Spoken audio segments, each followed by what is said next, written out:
Boxing on 5, sponsored by Voltarol. Good evening and welcome to your call in Bethnal Green for a world title fight between England's Alex Dilmaghani and the Nicaraguan Francisco Fonseca. Now, if that gives you a certain sense of deja vu, well, you'd be dead right, because 7 weeks ago we were all set for this contest, but here's what happened just moments ago before the ring walks.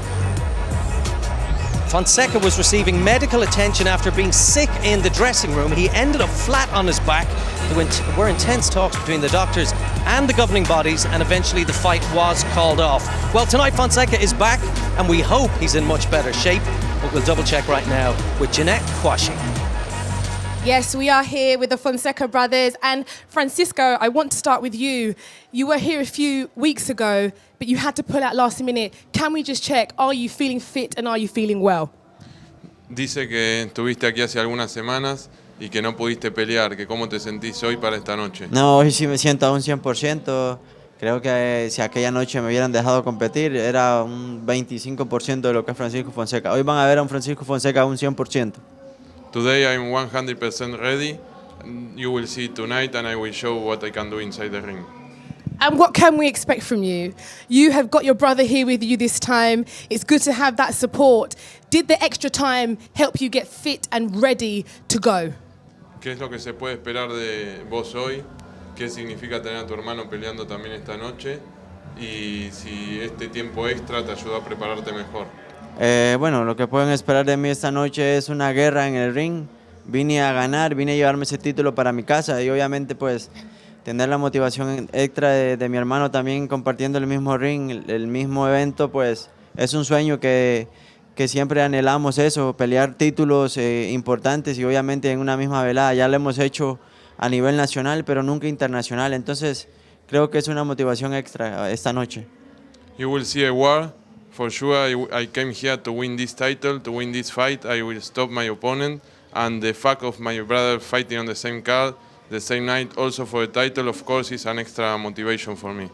And how important is it for you, Freddie, that you have come along with Francisco tonight for your own fight as well, and gives you confidence to say that you won't need they won't need the judges tonight? It's going to be a straight knockout. Dice que si vos estás confiado para ganar por nocaut hoy a la noche. Sí, hicimos una buena preparación, sabemos que salir afuera uno tiene que ganar por nocaut y mi brother y yo vamos a noquear y nos vamos a llevar esos títulos para Nicaragua. Estamos confiando en Dios y en la preparación que hicimos con nuestros entrenadores y esta noche vamos a ganar por nocaut. Yes, we trained very hard in Nicaragua, that's why we are confident on both winning by knockout this night. I am sure that will happen. And you've both said that you are the toughest brothers to visit East London. Is that correct? And what makes you so confident to say that? Dice que ustedes afirmaron que son los hermanos más bravos en venir acá a Londres, que si lo pueden confirmar. Yes, yes. And Freddie? ¿Vos qué decís, Freddy? Lo vamos a confirmar ya casi ahorita, en unos minutos lo vamos a confirmar y los Brothers Fonseca vamos a hacer historia hoy. Fonseca Brothers will make history tonight, you will see it soon. We will see. So we are good to go with your main event on Channel 5. Alex Dilmaghani from Kent versus Francisco Fonseca from Nicaragua, this time for the vacant IBO World Super Featherweight title over 12 scheduled rounds. And let me remind you that Fonseca has already fought for 2 world titles and he's still only 25. Then Fonseca Senior is in action against Ireland's John Joe Nevin, and what a story Nevin has. A silver medal in the London Olympics, then a pro career cut short by a brutal attack in his hometown. This WBA international title fight is his chance to make the big time. And here to cast his expert eye over proceedings this evening is the one and only Richie Woodhull. Richie, good evening to you. Good evening. It's somewhat of an unusual evening in that we have a rebooted fight and we also have 2 brothers fighting back-to-back for titles. We do. I can think of another couple of brothers that probably roamed these streets a few years ago that were pretty tough as well. Yeah, they are tough kids. They've had 60 contests between them and only 6 defeats, 37 knockouts, so they are big punchers. Very, very exciting in their styles, coming forward to close the gap down and land the big shots. So I think the crowd will be excited tonight because they're the type of boxers on the front foot that excites the crowd. Well, Alex Dilmaghani is the home fighter. Curiously, he's fighting for a world title tonight, but he's not a household name yet in these parts. Why is that? Well, it's an IBO world title. It's not one of the main world titles, let's get it right. But no, he's not an household name. But you've got to remember, he started his career off here a few years ago. He had 2 or 3 years here, and then he went to Mexico. He settled in Mexico, and this is what probably has made him the boxer he is today, because he went around the Mexican gyms, sparred the likes of Juan Manuel Marquez, some real tough Mexicans. And when you speak to him, he says it was either sink or swim over there. He says, and in the end I swam. He says, I got through it. He said there were tough spars, tough training, but it's certainly moulded him into the boxer he is today. He does name check Winky right in terms of his own style. Come forward aggressive but with the high guard. How much has he been influenced though by the Mexican style? I think he's been influenced very much, to be quite honest. He comes forward just like a Mexican with the hands nice and high. He's prepared to take a shot, to land a shot, and a lot of Mexicans are that type of style also. But he also works the body. He doesn't like to take a backward step. That's why this contest is going to be very exciting, because Francisco Fonseca is exactly the same type of style. He comes forward, so something's going to have to give. I would like to see Alex Dilmaghani just use a bit of space tonight in the ring. His ring craft's got to be. He's got to be clever tonight. It's not all about going forward and taking shots. I'd just like to see him work behind his jab, create that gap, create that space, and then let his boxing flow a little bit, and then break the opponent down. But this is a step up for him. This is a real tough fight for him. Well, Fonseca has fought for world titles not once but twice. He's come up short in both of those occasions against Gervonta Davis and the IBF champion Tevin Farmer, but there was a lot to like about what he did in both of those fights, particularly against Farmer. Well, yes, against Farmer. I mean, on all judges' scorecards, he wins 3 rounds on all judges' scorecards. So, you know, he wasn't completely out of the contest. He just didn't have the skill. He hasn't got the skill set, I don't think, to compete at that level. But he's certainly got the toughness and the ruggedness to be there. Against Gervonta Davis, remember, who many consider is the #1 in the division, he took it at 2 weeks' notice. So, you know, he takes him 8th rounds and he gets beaten in the 8th round. So this kid can fight, he really can. Do you see this fight going 12 rounds, Richie? Well, I actually do see it going 12 rounds. But I'd like to see Alex Dilmaghani use his head a little bit tonight and box at range. We shall see. I hope it does. All right, well, it is coming very shortly. Alex Dilmaghani versus Francisco Fonseca. Act 2 is all set to go, and it's live here on Channel 5 right after this break. Boxing on 5, sponsored by Voltarol.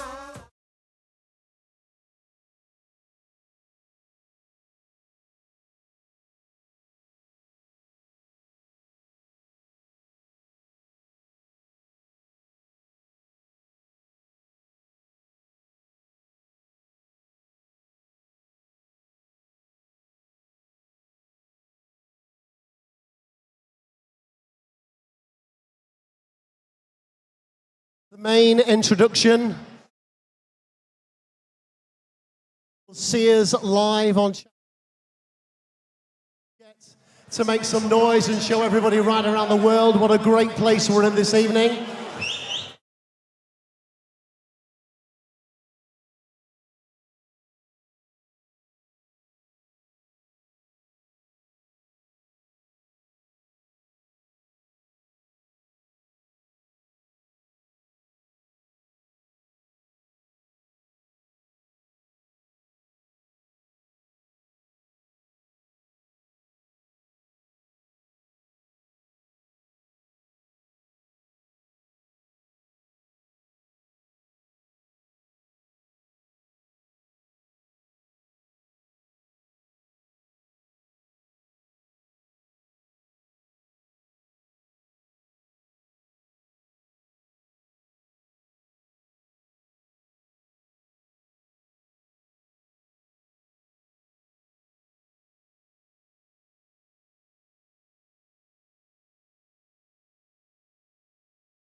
Boxing on 5, sponsored by Voltarol. We're at York Hall, Bethnal Green, ready for England's Alex Dilmaghani to fight for the IBO World Super Featherweight title. Commentary is by Dave Farah and Richie Woodall. And first, the fighter introductions. Ladies and gentlemen, and boxing fans ringside, this is the most famous venue in the history of British boxing. We're in the East End of the capital. We're live at the iconic York Hall, Bethnal Green, London! Hennessy Sports now bring you our main event of the evening, a scheduled 12 rounds of boxing for the IBO World Super Featherweight title. Firstly, to make his ring walk to the blue corner, from Nicaragua, it's Francisco Fonseca.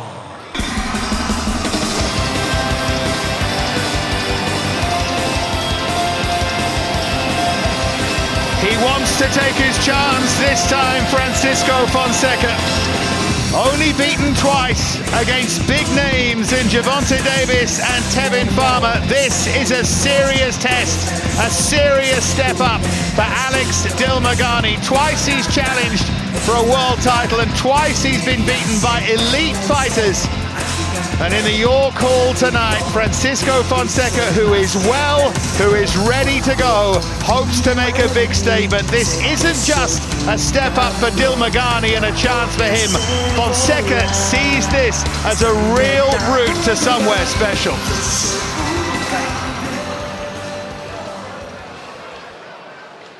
And now to make his ring walk to the red corner, challenging for a world title right here in his home city of London this evening. Introducing Alex Dilmaghani! America got a thing for the snakes. They love me. Black chocolate, black scully, love it. I take the spittle for rainbow. Well, Alex Dilmaghani has been beaten once early in his career, and it was here against Mickey Coveney. And this is very, very different opposition, a very, very different kind of night. Dilmaghani really talks the talk, and he did so after Fonseca pulled out in Bolton.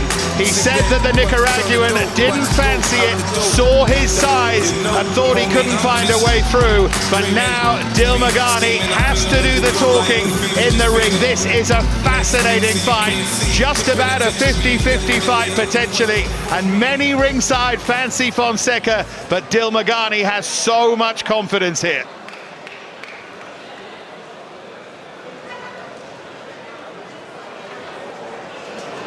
Welcome to the boxing fans joining us live and exclusive on Channel 5. Hennessy Sports now bring you our main event of the evening. This bout scheduled for 12 rounds of boxing for the IBO World Super Featherweight Championship. Sponsored by Infinitum, Luke Sports, Voltarol, the joy of movement, Everlast, Fight Disciples, and Smart Outdoor. The IBO supervisor ringside is Verbeke Felipe from Belgium. The officials appointed by the British Boxing Board of Control ringside are area representatives Cecil Ross. Inspectors working the ring are Alan Spelling, Nick Laidman, Dan Frost, and Sean Pullen. The IBO have appointed 3 judges who will score the contest should the bout go the full 12 rounds. They are Howard Foster from England, Pavel Cardini from Poland, and Roberto Ramirez Jr. from Puerto Rico.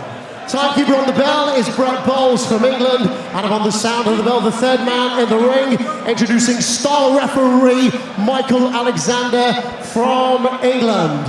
Those are the officials, and they are ready. The boxers and their corner teams are in the ring, and they are ready. So, for the viewers joining us live and exclusive on Channel 5, and fight fans ringside at the iconic York Hall, London, ladies and gentlemen, let's get this party started!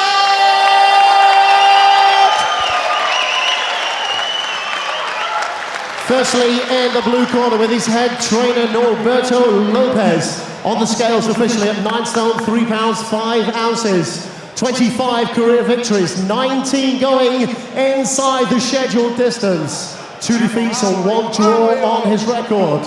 He's wearing the black shorts trimmed with gold. Standing in the ring this evening as a former IBF Intercontinental and WBO Latino Super Featherweight Champion and 2 times IBF World Super Featherweight Challenger. Boxing out of Managua, Nicaragua, introducing Francisco Fonseca. And across the ring, boxing out of the red corner, standing with his head trainer Lee Wilkins, scaling at 9 stone, 3 pounds, 8 ounces. He has 19 career victories, including 8 finishing by way of KO, with just 1 defeat on his record. Wearing the black shorts trimmed with gold, and boxing out of Crayford, England, introducing Alex Dilmaghani.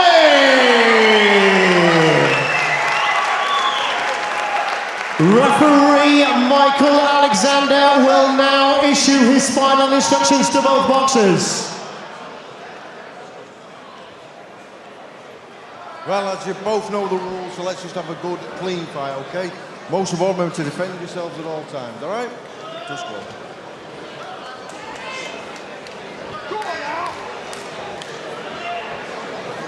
So this is the moment for Alex Dilmaghani to step up. Nick Hennessy called him the best-kept secret in boxing. Had a good win against Martin Parlagi, but now he tries to prove that he belongs at a different level entirely against a very tough opponent here in Francisco Fonseca. You've probably noticed that the shorts are similar. Fonseca has that gold band across the top of the shorts and wears the red boots as well. Twice lost world title challenges for proper world titles against Southpaws. Tonight he fights a tough one here in London. Tough one indeed. And it's interesting that Fonseca, his 2 defeats were to Southpaws, obviously at world level, Gervonta Davis and Tevin Farmer, but nevertheless, he obviously struggles with that style. And his favourite shot is that right hand, the right hand to the body is the punch that he will look to throw. There it is there, right on cue, straight right hand to the body, and then he'll probably look for the left hook after that to finish to the head. But it's going to be a case of distance for him. He's got to get close enough to Dilmaghani. That's what I'd like to see Dilmaghani use his jab, create a bit of space. That's beautiful. That's a lovely jab. That's what he's got to do. And he can't allow Fonseca to close that gap down. And if there was any bad blood fermenting, it's had plenty longer to ferment. There's been a lot of talk, particularly from Dilmaghani, who was hyped up for this in Bolton, let alone now, and he's got to try and control those emotions, something that he seems to do pretty well. Both digging shots to the body, testing each other out. It's already been a very lively opening round, this.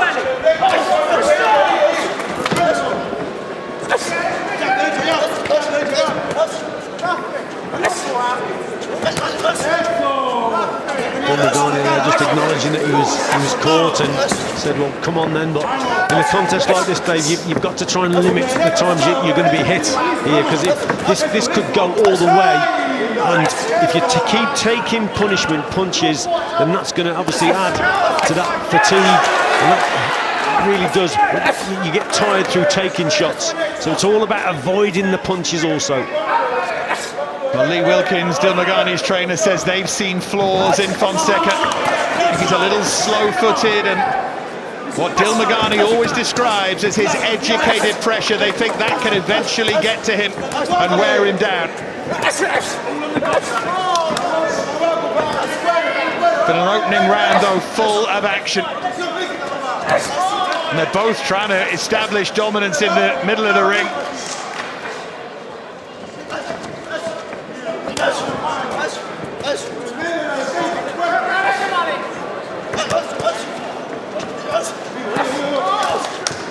Terrific action here at the York Hall. Hard one to score.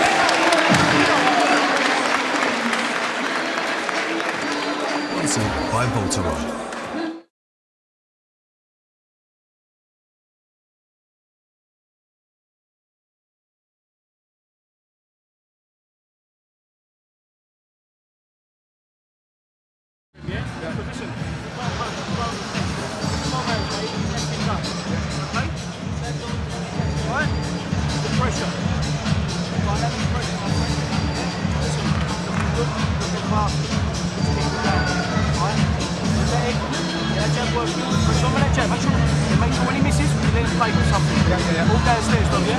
Leslie Wilkins in the Dilmaghani corner.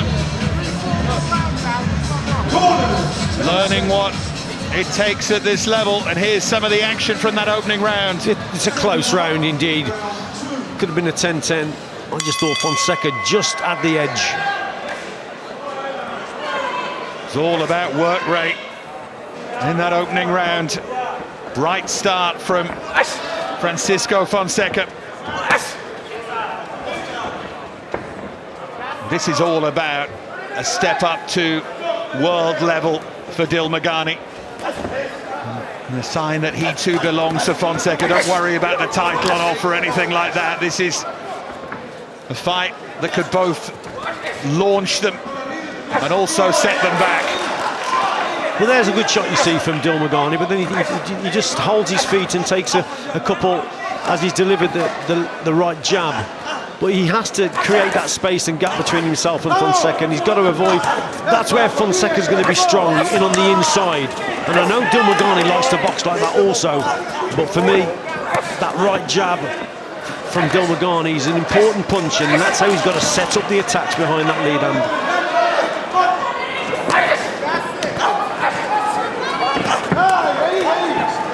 Hooks going in there from Fonseca. Dilmaghani with the guard held high. It always felt this like it would be a contest of wills. They'd be trying to break each other's hearts. And the way they're standing and trading and looking to work close up guides us in that direction even more.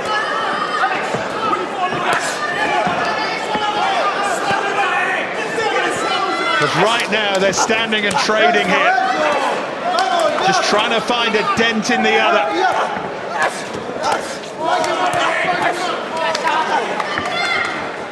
Just occasionally Fonseca just makes a mistake with the right hand as he goes to throw downstairs, especially. Just leaves himself open. He's not very quick getting back to the on-guard position. That's when Dilmaghani's got to try and get the counter in. Quick reactions. You watch when he throws this straight right hand. He comes back slow. Look, there it is again, look, see. And Dilmaghani nearly gets him there.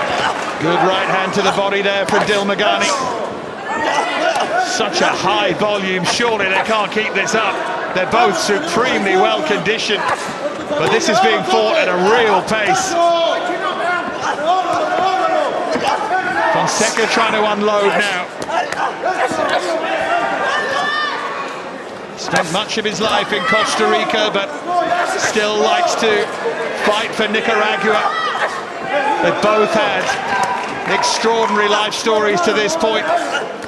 But right now, as the action is so intense, we'll stick with the here and now.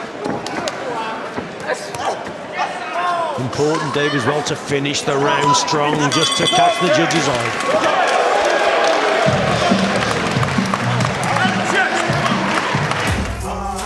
Boxing on 5, sponsored by Voltarol.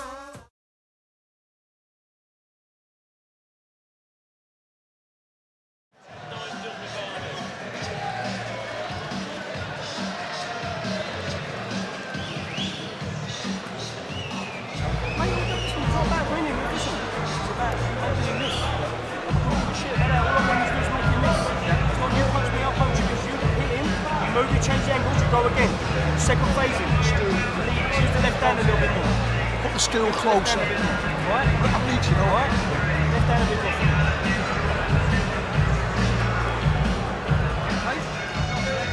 more. So Fonseca's, there's that right hand to the body. Just gets away with it as well in terms of getting the hand back up to the on-guard position. And just right at the end there, yeah, bit of afters from both of them. Yeah, Fonseca just gave Dilmaghani a nod there. Everything's okay between them after that bit of nonsense at the end of the second round.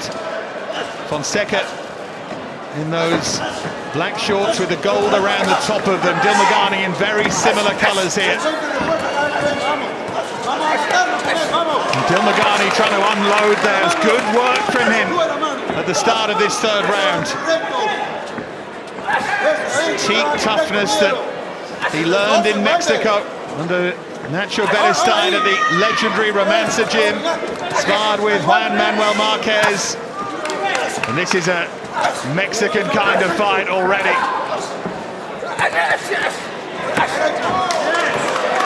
Good success there from Dilmaghani. Oh, nice block as well. So he just blocked that shot there, Dilmaghani. Clever boxing. Needs probably a little bit more head movement as well. His guard is a little bit better than Fonseca's. Fonseca's is, if you watch when Fonseca punches, it's when he punches he doesn't get his hands straight back up. There are gaps there, and there's Dilmaghani landing with a cracking shot. Fonseca is the heavier-handed, certainly going by his record. But Dilmaghani's shown the ability, not for one-punch knockouts, but to wear down opponents, certainly. It was impressive against Parlagi.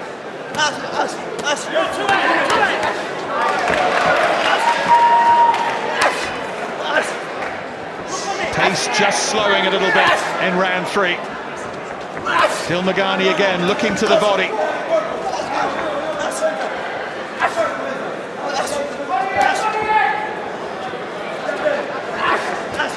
I'll tell you what, Dave, from Fonseca. I'll take my hat off to Dilmaghani because he's boxing very well indeed, quick hands, but he's boxing Fonseca's fight. This is the fight that Fonseca wanted. He wanted his opponent in front of him like this. You know, this is his cup of tea, but you've got to give it to Dilmaghani. He's boxing very well, keeping the guard up, keeping the elbows in, quick hands. Yeah, he's doing it. Certainly get the impression in this round that Dilmaghani's the one who's maybe making a dent here in Fonseca. Just going by body language and facial expression. One or two of those body shots got through and hurt Fonseca.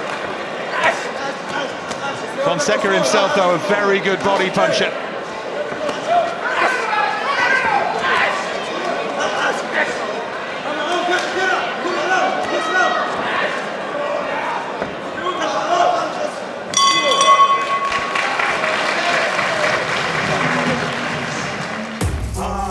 Boxing on 5, sponsored by Voltarol.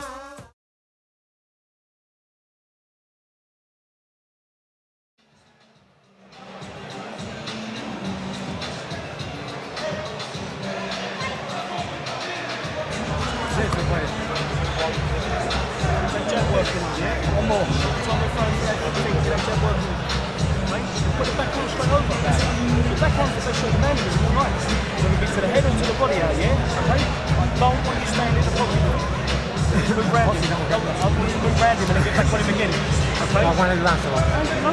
Well, Lee Wilker's just telling Dilmaghani, I don't want you to stay in the pocket with him, and that's exactly what he's been doing, as you were saying, Richie. Yeah, he has. He's been boxing Fonseca's fight, but he's been doing quite well at it because fast hands in that round. I thought he won that round, Dilmaghani.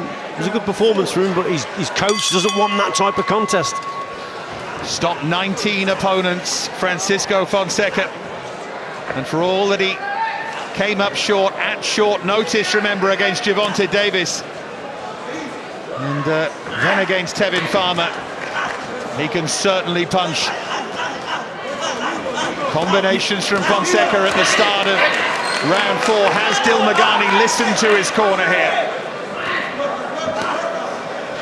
Well, I think what his corner want, Dave, they want him to move his feet. They don't want him to hold his feet. I think that they'll be pleased with the fast hands. You know, his punch ratio is excellent. He's really letting the shots go, but then he just holds his feet and then he takes what's coming back. So he's got to learn to move after he's actually punched. 3 or 4 shots. He's holding his feet there. They're not all getting through, but the odd one is getting through. So he's got to move his feet a little bit more, Alex Dilmaghani. Lovely right hook there from Dilmaghani.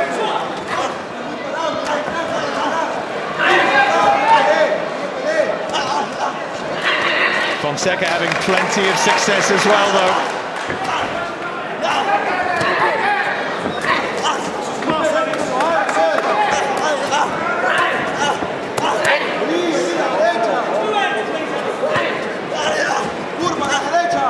Well, if they didn't want him to stay in the pocket, he hasn't listened to them. Dilmaghani's still going toe-to-toe here. Yeah, he's doing his own thing here, isn't he? Which is a risk. You're in against a real big hitter, big puncher. He has that. He is having a lot of success, but at the same time, you're taking chances against a man who's boxed at world level. And this is a gamble for Dilmaghani.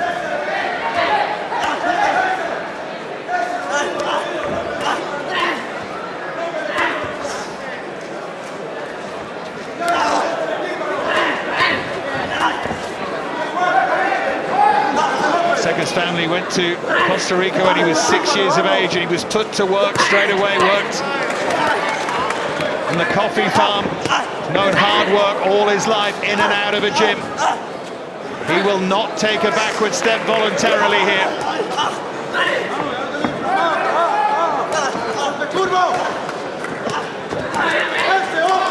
Oh, that was a lovely shot there from Fonseca, Dave, on the inside. I think it was a short left uppercut. Great little punch. He's had a good round here for me, Fonseca. Right hand and then a left from Fonseca, throwing those combinations at the end of round 4.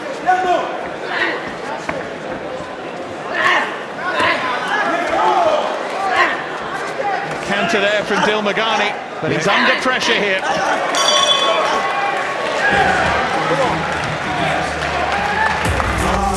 Boxing on 5, sponsored by Voltarol.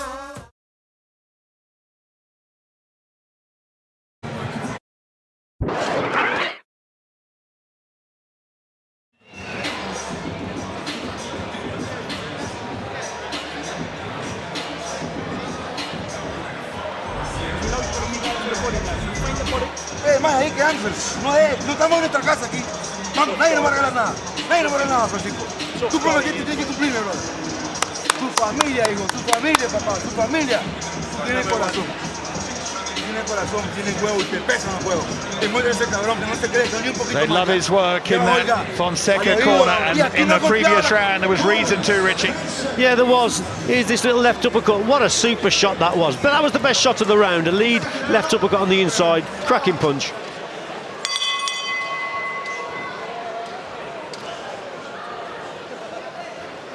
It's close, and it already looks like one of those fights that could be difficult to score.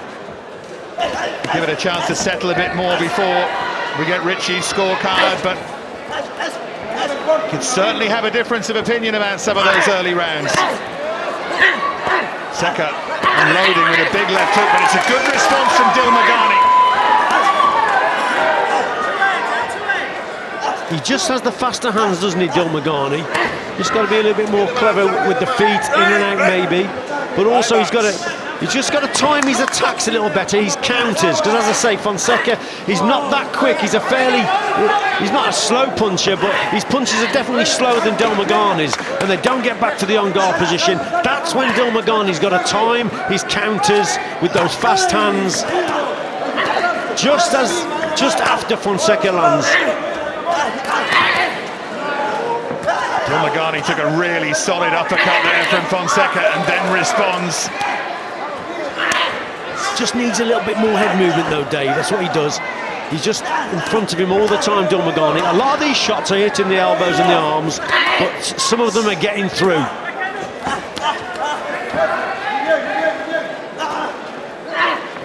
Look at this two ways, can't you? If Dilmaghani can win Fonseca's fight, then that's a major statement. Oh, that's but if the Machismo catches him out, then it's a big mistake. To beat your opponent at what he does best, that's the ultimate win against any opponent, isn't it? But now Fonseca again coming on strong.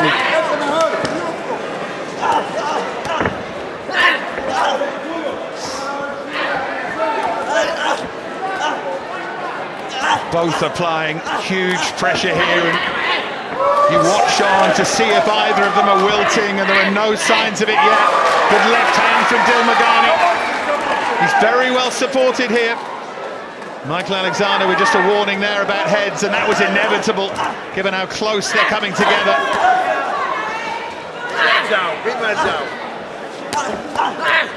He's down on one knee to throw that body shot, Fonseca. That's the right to the body that he likes. Yeah, lovely fast counters now from Dilmaghani with that left hand. What I like about Dilmaghane's work, it's eye-catching, Dave. There's these fast hands, then he mainly works to the body, and then he finishes with a headshot.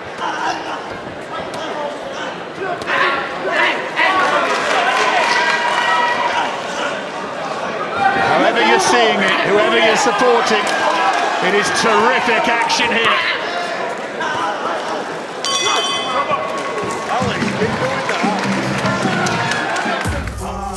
Boxing on 5, sponsored by Voltarol.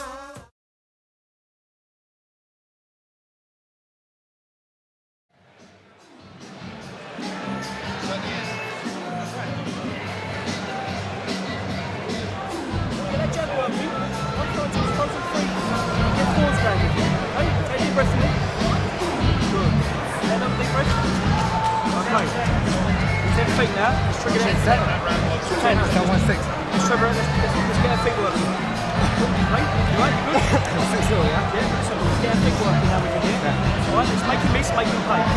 Well, there's the instructions for Dilmaghani. We're going to have a listen, then have a look. So here's Dilmaghani again. Body shots. Then he switches to the head. Fonseca, responds. He acknowledges that was a good punch. Just to remind you, they will not yield in the ring, and they didn't yield on the colours they're wearing either. Francisco Fonseca, the Nicaraguan, has the slightly darker gold band across the top of the shorts. Dilmaghani with those gold flashes down the side of them. And from Managua in Nicaragua against Dilmaghani from Crayford in Kent. Plenty have come up from there to cheer him on here. And again they go thrillingly toe-to-toe at the start of round 6.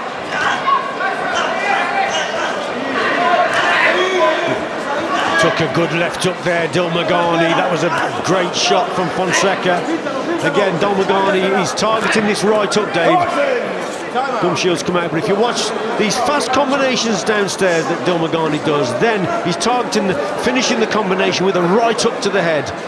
He spotted that Fonseca keeps dropping his lead hand, his left hand, and he's just open to that right hook. Cracking fight though. Yeah, smart boxing from Dilmaghani. And he knows how much is on the line here. It's a very lively division at domestic level, this. But he wants almost to leap above that, move himself up a couple of levels. And he has so much self-confidence, and it's being tested to the limit here by Fonseca. Well, that's better boxing, that, as you know, Dave. He created the space. That was better from Dilmaghani. That's what he's got to get back to doing, Dave. Using that space with the jab. He can't afford to keep holding the feet.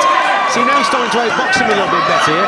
But once he holds his feet, look at Fonseca. He's brought right back into it. Dilmaghani landed that right hook again at the end of that combination. Oh, he can't do that. Punched after the break there. Michael Alexander warning Dilmaghani. Just anger Fonseca, and he'll get to work even more here.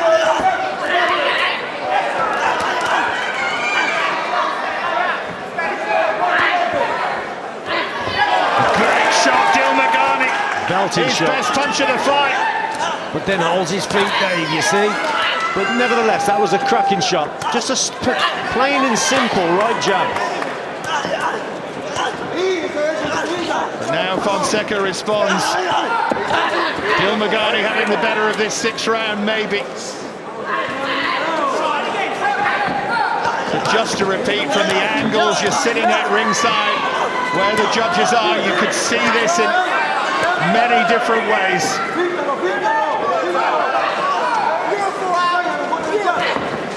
Sure, you've got your opinion at home. Richie has his here at ringside. 3 judges. If it goes that far with the people that matter, as Fonseca backs up Dilmaghani at the end of the round, but Dilmaghani responds well.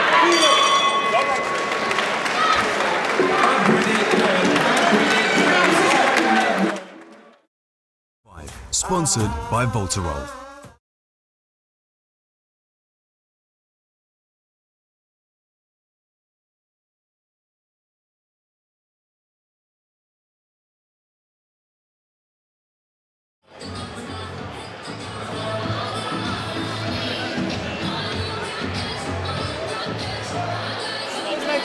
go straight back downstairs. Okay?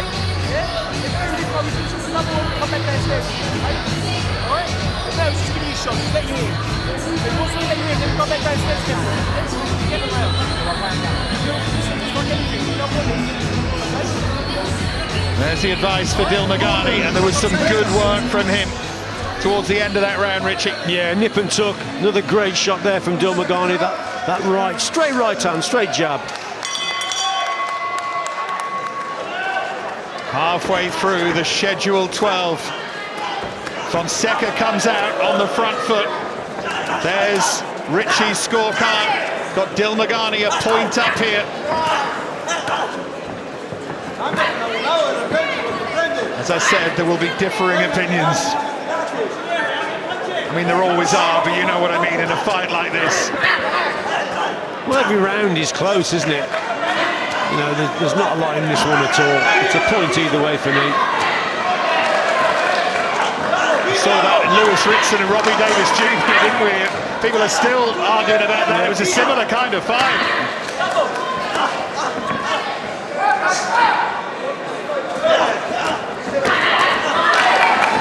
Again, Dilmaghani just having the better of the exchange. He's just got the sharper work, the crisper work. His guard's a little bit better. He's picking his opportunities and his combinations very well. And again, he finishes on that right hook. Knows that left hand's a little bit low from Fonseca, and that's why he's getting close. Whips him up, whips him downstairs, and then finishes with that right hook to the head. Is Dilmaghani just starting to dominate, or hint at it anyway for the first time? Right on cue, Fonseca throws a right hook. Oh, good shots from Fonseca.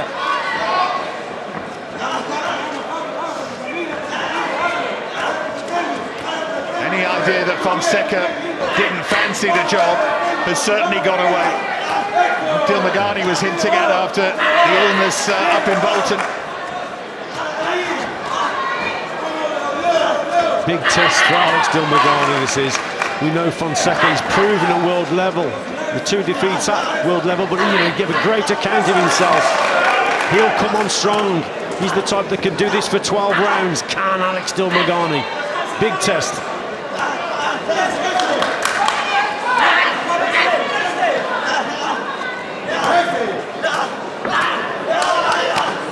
They've just stood and traded for nearly 7 rounds now here at your call.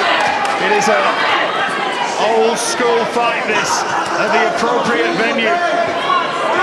2 fighting men, so much at stake, and Fonseca with a dazzling combination there, eye-catching certainly, and then a left hook from Fonseca. I mean, the work rate from both of them really is incredible, a great pace. Going to be a real test of stamina, this one.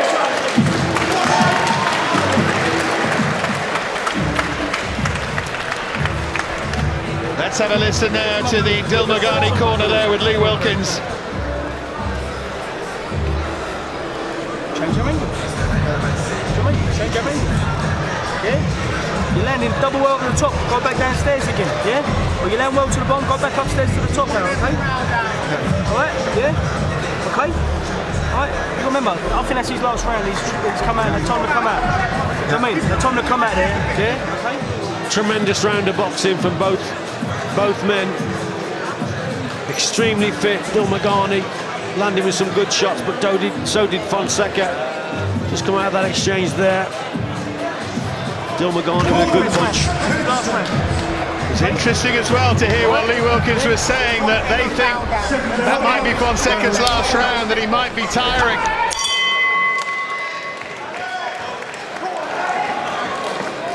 Was that a psychological ploy? Did they see something? Is he starting to just push his punches out a bit? We'll find out more as we start round 8. A reminder, Francisco Fonseca with that gold, dark gold band across the top of those trunks.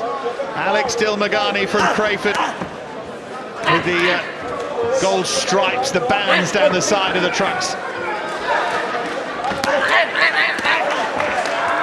There's that right hand again to the body, Fonseca.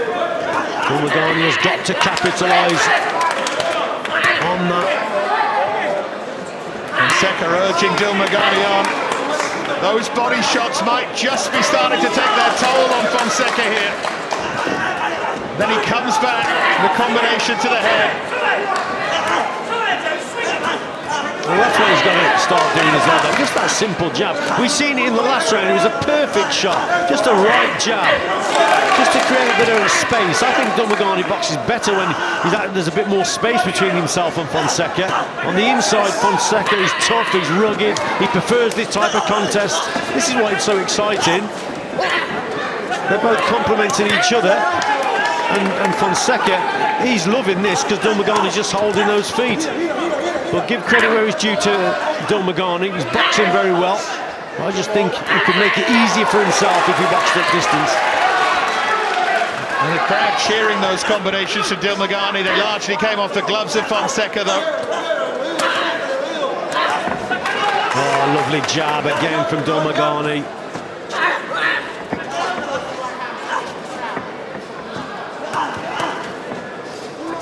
Well, there were plenty, as I hinted beforehand at ringside, who felt that this might be too much for Alex Dilmaghani, this step up. He's already proved much in there. Proved that he belongs. Can he get the job done?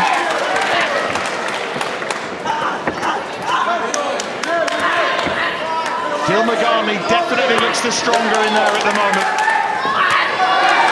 Another body shot. Now he is making a dent in Fonseca, but the Nicaraguan fights back straight away, but he's starting. Yeah, first Fonseca signs. fights in bursts here. Yeah, he is in first signs. There's just a bit of fatigue there from Fonseca, the way he just held on. And as we say that, Dave, look at him. Incredible pace. But he's just trying to use his experience a bit now, Fonseca. Just measuring his work a bit more.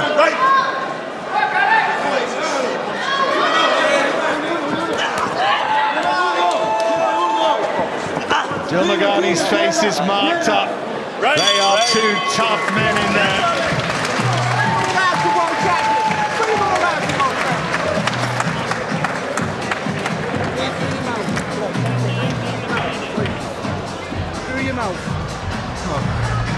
Let's hear the Dilmaghani corner again.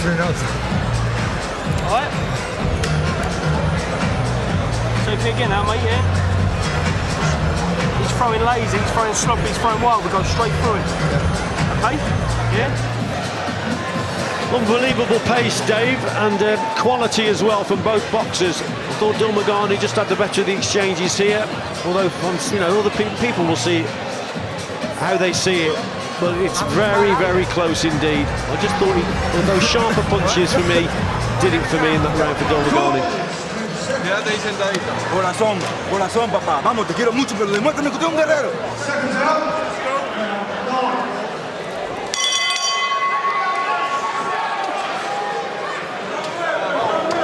He just told Fonseca to go to war again here. Trying to urge his man on. 4 rounds to go.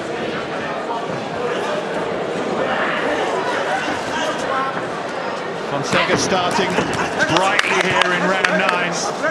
Dilmaghani's already shown he can take his power. Oh, head clash there. Nasty head clash.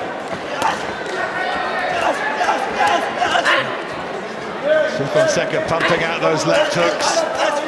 Seems to have come out sharper, Fonseca, at the start of round 9. Maybe he has paced himself here well. And there's another clash of heads. Yeah, it's unfortunate, and wasn't deliberate, Dave. The heads have been clashing 2 or 3 times in this contest. It's not deliberate. You often get that with an orthodox and a southpaw boxer. It's a battle of that front foot. And as they come in, very often the heads come very close. On that occasion, they clashed. Oh, there's a cut. Yeah, bad cut above the left eye of Dilmaghani. And that's what can happen. That's from the head clash. Yeah. I mean, it was an accidental clash. It looked like one, but it's got Fonseca going here.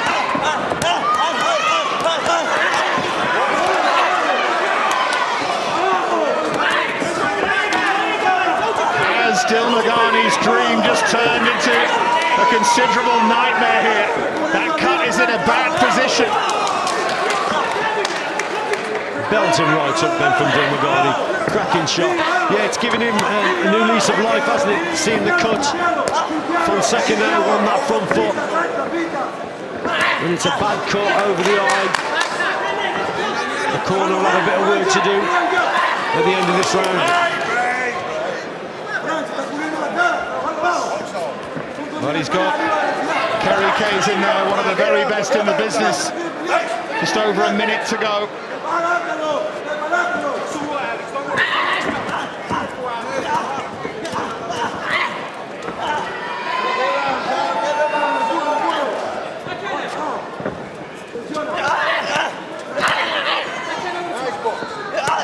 Dilmaghani backed up here by Fonseca. He's got plenty now to worry about Alex Dilmaghani. If he can win from here, it would be some triumph.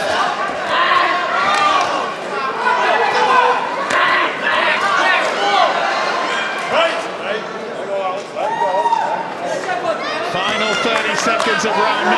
After this, we head for the championship rounds.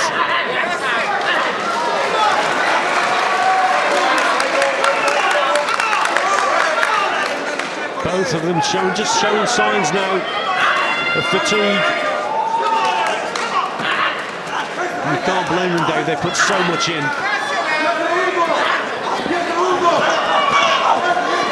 Great combinations there from Fonseca. Now they'll get to work on Dilmaghani. Give it to no one, you know that yourself. Okay. Kerry Kayes will need every bit of his skill. In that water.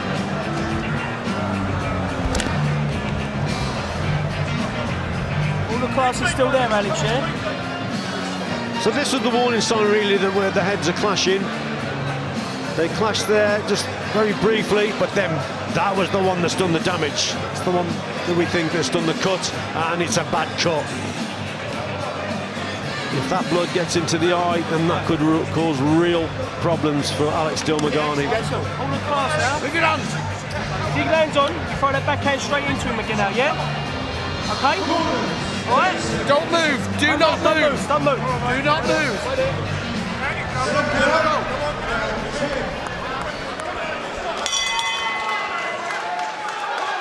Accidental clash of heads confirmed by the referee, Michael Alexander. It was stopped because of the cut. We go to the judges' scorecards. For Fonseca, wants to get to Dilmaghani here. 3 rounds to go. You have to feel, Richie, that the fight's still up for grabs, whatever way you've scored it so far. Surely it's still in the balance there. It's a very close fight indeed, Dave. No question.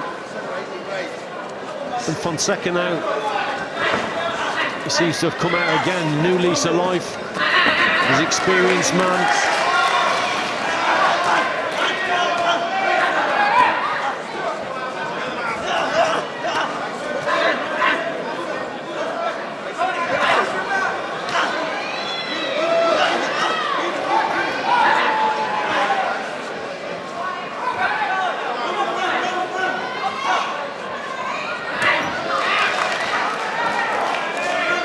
He's done brilliant work on the cut, but it's so hard to protect.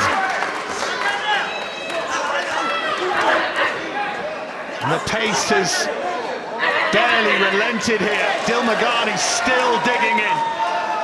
Yeah, still digging in. Eye-catching work from him with those combinations.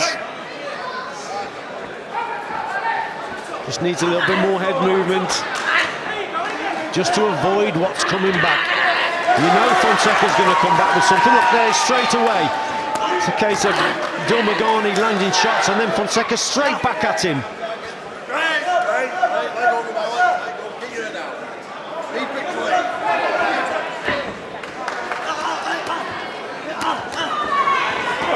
Dilmaghani taking a backward step now. Just about the first time. Those uppercuts getting through from Fonseca. Yeah, what a super uppercut again. Oh, what a response. Yeah. first time.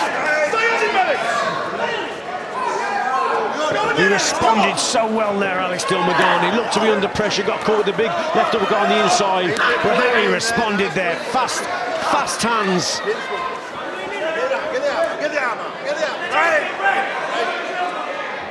Holding there, Dilmaghani.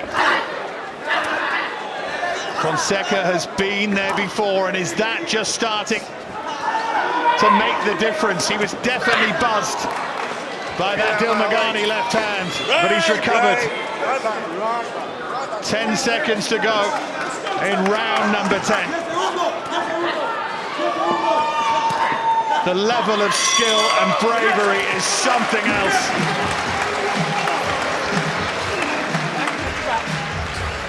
Listen, you're a warrior, you know that, didn't you? Huh?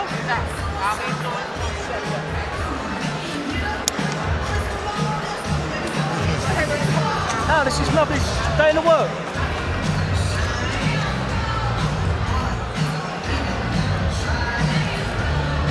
Come on, buddy. Spit out. Then work on the cut first, Lucas. He spits on the floor, he spits on the... Cracking round, Fonseca, there's that left uppercut on the inside, and watch Dilmaghani, he comes straight back at him. 3-4 shots going in, good work from Dilmaghani. Another very, very close round indeed. Alright? This is a 30-minute... Don't move! Don't move! Listen, this is yours, you know that? Don't move! Seconds out. Yeah, a little warning to both of them ahead of this penultimate round. Watch their heads.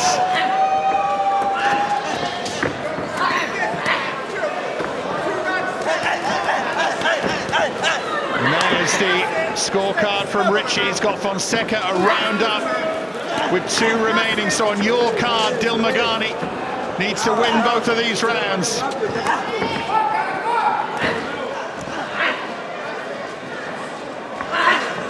Would normally turn around to canvas some ringside opinion, but you can't take your eyes off it at any point. Drama's going on all around this ring as Fonseca starts to unload. And then Dilmaghani responds again.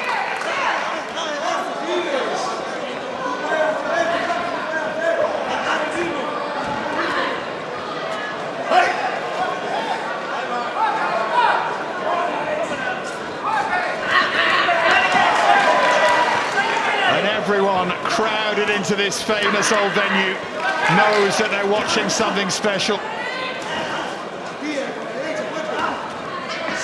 Right hand from Fonseca. And just when Dilmaghani looks to take a backward step, he comes back. But his work is more ragged than it's been so far.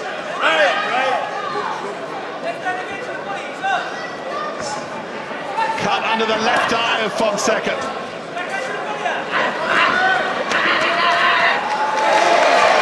Dilmaghani thinks he's got something to work with, but back comes Francisco Fonseca.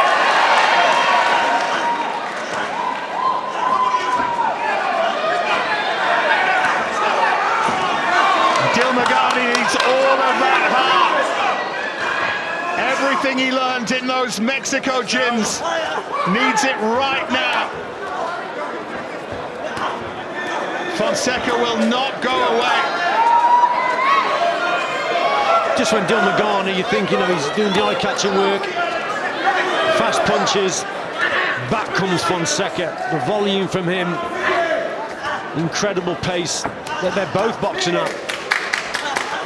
But you said it earlier, Dave, Fonseca has the look of someone who's been there before and done it. And sort of knows what to expect.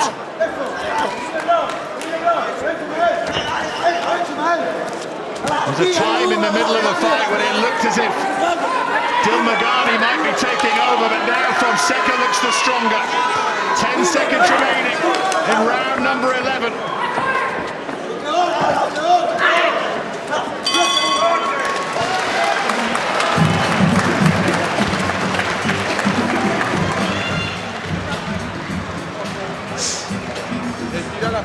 Respiramos el último round. They must be worried now in that Dilmaghani corner because you feel the last 2 or 3 rounds have been clear Fonseca rounds. However, you scored it prior to that. Jump onto it, listen. I mean, he was close. Well, I mean, every round is close, Dave. But that last couple of, you've just said it, I think Fonseca is just getting his 3 minutes away from foot in the door here now. Okay, 3 minutes. Let him will come to you with a big shot. Okay, let him get... Oye, en este round se te quedó un poquito más. Hay que este round hay que hacer. Por la familia, papá. Si se puede en este round. Y lo vamos a conseguir. Both corners believe they've got it here, believe that they're the ones in charge anyway. Both think they're 3 minutes away. Here's Richie's scorecard as we head into the 12th and final round.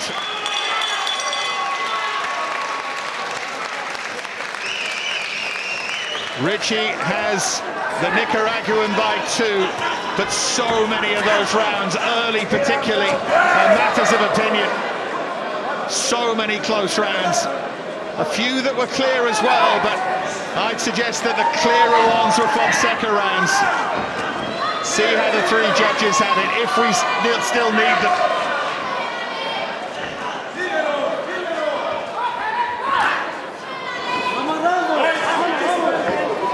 You wonder as well how much of a factor that cut has been from the clash of heads. Kerry Kayes has done an amazing job on what's a nasty cut, but it's still affected Dilmaghani.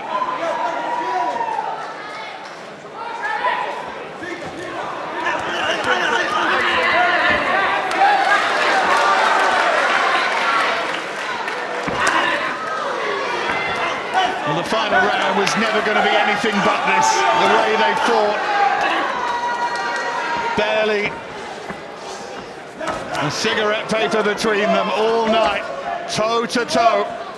Brave as you like, durable, highly skilled as well, teak tough. They've both grown considerably as men and as fighters, but who's going to get it? Who's going to finish stronger?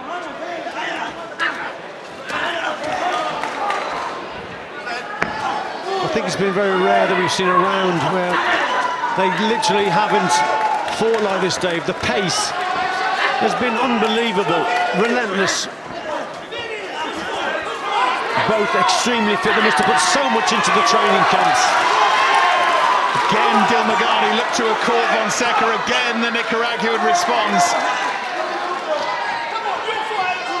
Approaching the final minute. Yeah, Michael Alexander says less of the pushing there from Fonseca.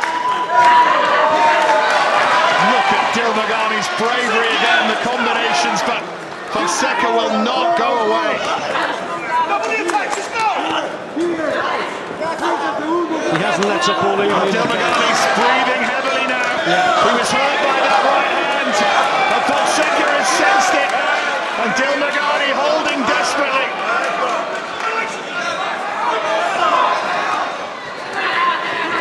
Still looking for the finish. Now Dilmaghani looks desperately tired. Final 20 seconds. Mick Hennessy is right on the ring apron. So much at stake with Dilmaghani. You can see him in the background, urging his man on. Toe to toe they go, right to the final bell, and all around your call. They're on their feet. What a fight, Richie Woodhall. Tremendous contest from the opening bell. They've stood toe to toe. Dilmaghani chose those tactics to stand and trade with an extremely strong fella in Francisco Fonseca. Thoroughly entertaining. Great inside work as well from both boxers. And all credit to Dilmaghani, because that was one gamble. We shall see. I don't think it's paid off, but it might have, because as you said, Dave, a lot of those rounds were very, very close indeed, and they could have gone Dilmaghani's way. Yeah, it's one of those, isn't it? It could go his way, but you have it for Fonseca. Yeah. It's the way I scored it as well, by more than you. And I think a few of the nods and winks, I think many here have it that way. But you watch boxing for long enough, and there were a lot of close rounds, particularly early on. Still don't know which way it's gone. But it shows what a quality fighter Alex Dilmaghani is, because he's in with a guy who's boxed at world level, He's only been beaten in world title fights, and he really has held his own there. He's really surprised me. I didn't think he would be able to keep that pace up, but he did, and he matched his opponent. It's, like we said, every round is very close indeed against a world-class operator in Francisco Fonseca. So I'll take my hat off to Alex Dilmaghani. You're right about the pace. When they start at a lick like that, you cannot believe that it's going to continue, and it slowed a little bit in a couple of the middle rounds, but it only slowed a little bit, Richie, and then they were back to the same pace at the end. Well, that's right. In a 12 rounder, all boxers will tell you that have done the 12 rounds distance. You have the odd round off here and there just to get with the pace. But these two, I don't think they did have a round off. They just went at it, extremely fit, taking each other's shots. A lot hit the arms and the elbows, yes, but there were punches that got through on the inside from both boxers. Tremendous inside work, real class, because boxing isn't all about long-range stuff. That was a classic case of short and mid-range boxing. Tremendous stuff, but the art of that, Dave, is to create enough space to land the shots, and it's not easy. It really isn't, because very often if you miss the target, you're falling in, heads are clashing, and you're tying yourself up. But there, they found the space, they found the gaps. That was quality stuff, short and mid-range, excellent. And no matter what the result, you'd watch it again, wouldn't you? Oh, absolutely. Could have rematch written all over it. Now Paul Booth's making his way into the ring. Dilmaghani, whatever the result, has proved his level. And Fonseca has proved that whatever people were saying, he has got plenty left here. We're going to be hearing the judges' scorecards shortly. It wouldn't be a massive surprise if it was closer than we had it, even if it was a split. Michael Alexander calls them. Let's get the verdict now. Paul Booth is waiting with it.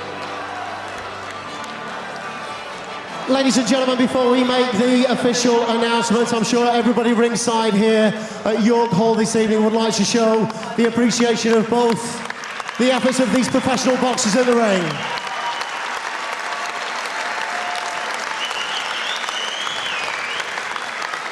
Well, after 12 rounds of super featherweight boxing, we go to the scorecards. Howard Foster scores the bout 115-114 in favour of Fonseca. Judge Pavel Cardini and Judge Roberto Ramirez Jr.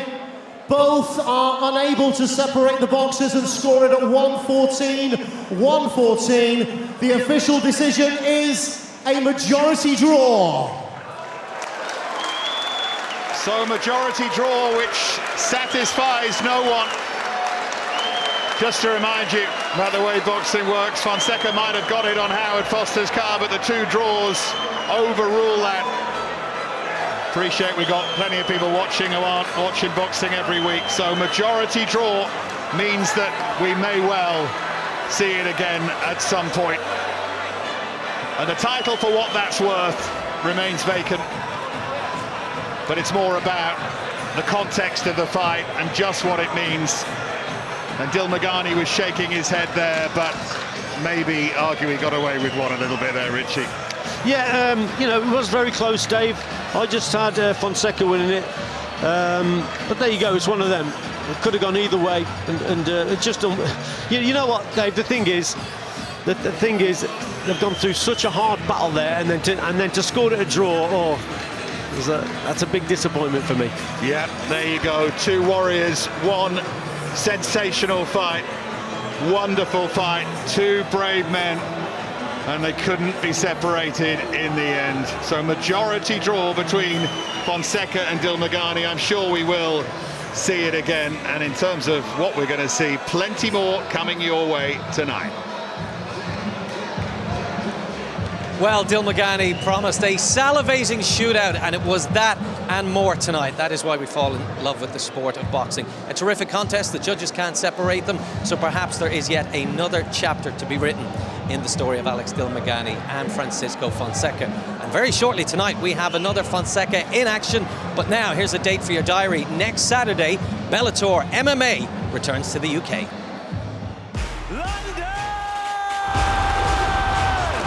Bellator MMA returns to the SSA Arena Wembley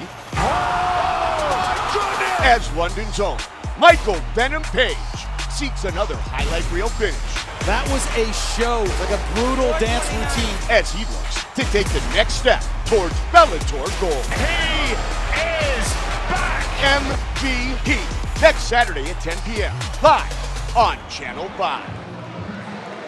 That is going to be a cracking night of MMA action as the Bellator European Series continues. Michael Venom Page, the unbeaten Fabian Edwards, Mike Shipman, Terry Brazier, and more. Do join us for that next Saturday. But back to tonight, we have another intriguing prospect coming up for you now. An intriguing fight with another Fonseca in action, and this is for the WBA International Super Featherweight title. And it's John Joe Nevin, a silver medalist at the London Olympics, losing to Luke Campbell in the final. He was expecting a glittering career as a pro, but was halted by an attack in his hometown of Mullingar in Ireland. He had both his legs broken and was told he may not walk properly again. However, he is boxing again, and at 30 years of age, he still feels he can make the big time.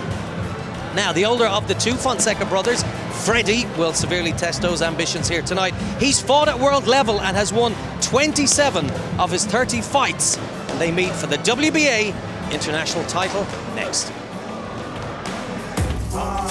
Boxing on 5, sponsored by Voltarol.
Ladies and gentlemen, both boxers making their way to the ring. Freddie Fonseca, John Joe Nevin.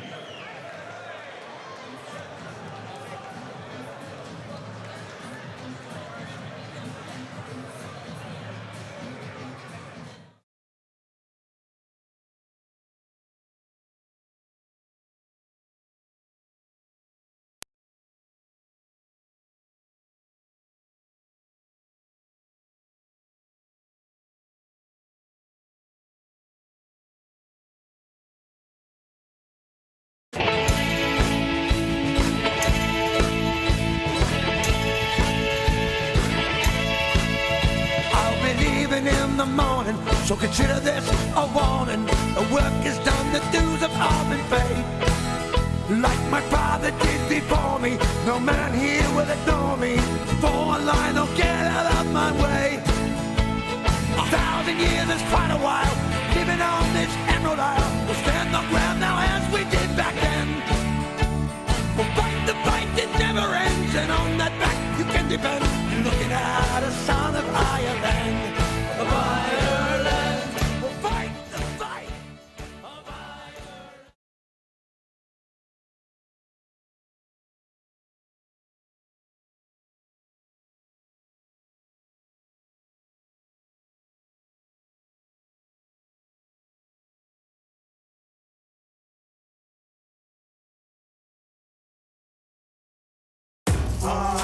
Boxing on 5, sponsored by Voltarol. Welcome back to Your Call, where it's time for our second live title fight of the evening. And now all eyes on John Joe Nevin, who's aiming to jumpstart his career. He describes this as easily his biggest fight as a pro. The fighters are in the ring. Here are the introductions. Ladies and gentlemen, fight fans ringside, here we go then with our co-main event of the evening. This is a scheduled 10 rounds of boxing for the vacant WBA International Super Featherweight Championship. Brought to you by Hennessy Sports and in co-association with Mo Pryor from Priority Promotions. Sponsored by Infinitum, Everlast, Fight Disciples, Luke Sports and Voltarol, the joy of movement. WBA supervisor ringside is Ron Pavet from Wales. The British Boxing Board of Control officials ringside. Area representative Cecil Ross. Inspectors working the ring, Alan Spelling, Nick Laidman, Dan Frost and Sean Pollan. Should the fight go the distance, the WBA have appointed 3 judges. They are Michael Alexander from England, Pavel Cardini from Poland, and Roberto Ramirez Jr. from Puerto Rico. Timekeeper on the bell is Stephen Pucci. Up on the sound of the bell, the third man in the ring, introducing star referee Howard Foster from England. Those are the officials and they are ready. Firstly, boxing out of the blue corner, standing with his head trainer Norberto Lopez, officially on the scales at 9 stone, 3 pounds 6 ounces. 27 career victories, including 18 going inside the scheduled distance. He's wearing the blue, white and red shorts this evening and stands in the ring as a former WBA Fedacento Super Featherweight Champion. Boxing out of Managua, Nicaragua, introducing Freddie Fonseca. And standing in the red corner with his head trainer Jim McDonald, wearing green, silver and orange. On the scales at 9 stone, 3 pounds 2 ounces. He stands in the ring as a 15 times All-Ireland champion. This 2 times Olympian is a 2 times bronze medalist, 2 times silver medalist, and 2 times gold medalist, including 2012 silver medalist at the London Olympics, formerly ranked at #1 amateur boxer in the world in the bantamweight division. His perfect fight record reads 13 visits, 13 victories, 4 going by way of KO. The Mullingar Shuffler from Mullingar County, Westmeath, Ireland, introducing the undefeated John Joe Nevin.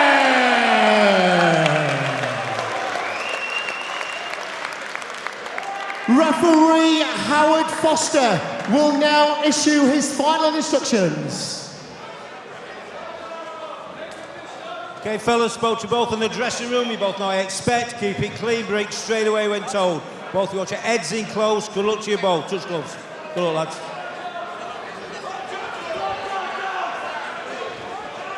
So then, a real chance this for John Joe Nevin, who was silver medalist at the London Olympics in 2012, beaten by his great friend Luke Campbell.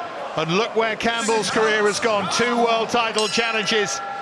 And Nevin has said himself that this could be his breakout fight against Freddie Fonseca, the brother of Francisco, who we've just seen in that wonderful fight with Alex Dilmaghani. And Fonseca beaten 4 times, but beaten by Jojo Diaz on the Alvarez Jacobs card in Las Vegas back in May. Stopped only once by Diaz, and that is a high level, and Nevin's been at a really high level as an amateur. This is something else entirely though, Richie.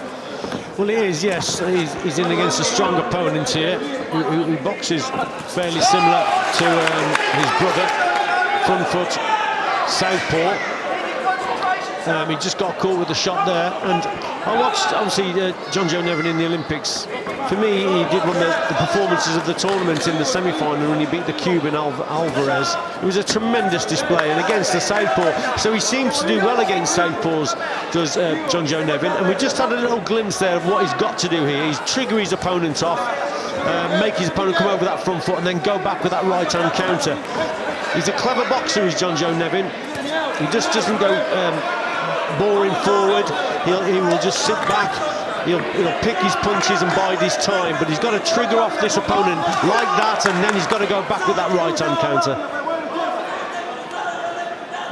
Yeah, that win against Lazaro Alvarez was just a sensational performance. He beat Oscar Valdez as well on the way to that final. And at the previous Olympic Games in Beijing, he only lost to the Mongolian who won gold. He's lost twice to the gold medal winner. Some amateur record. Yeah, that was probably his peak performance against Alvarez in the London 2012. Obviously then had a great contest with Luke Campbell, and Luke won the Olympic gold for GB, but it was a clear, you know, he won it, but there wasn't a lot in it. And John Joe Nevin, yeah, he's been a quality amateur, and now he's doing well as a pro. But it's those amateur skills he needs here. He needs to make this fella come over the front foot, and then he's got to come back with them fast counters. So it'll be interesting to see how he copes, because we know Fonseca is strong. There you go, lovely. You see, makes him lead and then goes back with the counter. Perfect. Yeah, lovely boxing from Nevin. Real bag of tricks, high class. The things obviously have gone badly wrong for him outside the ring, sometimes of his own doing. And after those horrific injuries that he sustained, he has battled back to this point, largely based in Philadelphia and making a name for himself on the East Coast of the US. Boxing on 5, sponsored by Voltarol.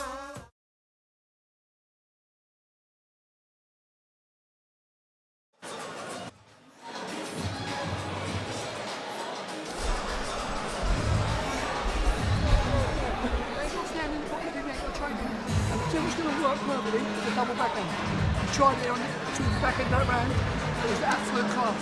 As long as you keep your concentration, first round out of the way, focus, watch the swings. Stay switched on. Everything else good. Have a lovely first round. Lovely. The body shot, don't like them. Was your foot in the right position? Yeah. Not always. Concentrate on where you're putting. Your feet are important. Well, they're the wise words of Jim McDonnell in the John Joe Nevin corner. Yeah, some lovely boxing. There was a great example there of making the opponent lead and then coming back with that right-hand counter that we spoke about. Perfect shot. Won't be a surprise for anyone to hear that John Joe Nevin has said that his fitness has improved massively under Jim McDonnell. Did such a good job with James DeGale. So the path is there, isn't it, in terms of successful Olympians? Yeah, Jim McDonnell certainly knows how to condition boxers. He was very, very fit himself, Jim, when he boxed.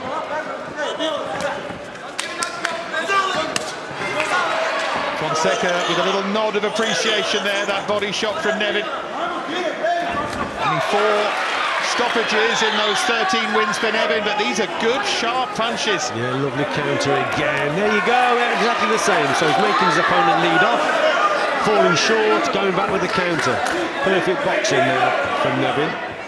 Fonseca's going to have to change things here. His feet are too slow, so he's either got to up the work rate and put a little bit more pressure on Nevin and force him back to the ropes. But at the moment, Nevin just circling him, holding the ring. His ring position's very good at the moment. If he gets backed up onto the ropes, then it could be different. Let's see how he copes with that. Nevin says his dream still is a fight as a pro against Luke Campbell. That feels a fair distance away, but it's something to aim at for him. Fonseca closed the distance well that time. Oh! With a terrific shot. He has timed everything perfectly tonight. That was super. Fonseca down. That was super. Precision, accuracy. Yeah, Fonseca, look, acknowledging he knows it. That was a cracking shot. It was like a cat pouncing, wasn't it? Boom! Tremendous punch. Well, if this is John Joe Nevin's breakout fight, he's turning in a very special performance. Fonseca stopped only once. And Nevin looks in mint condition so far.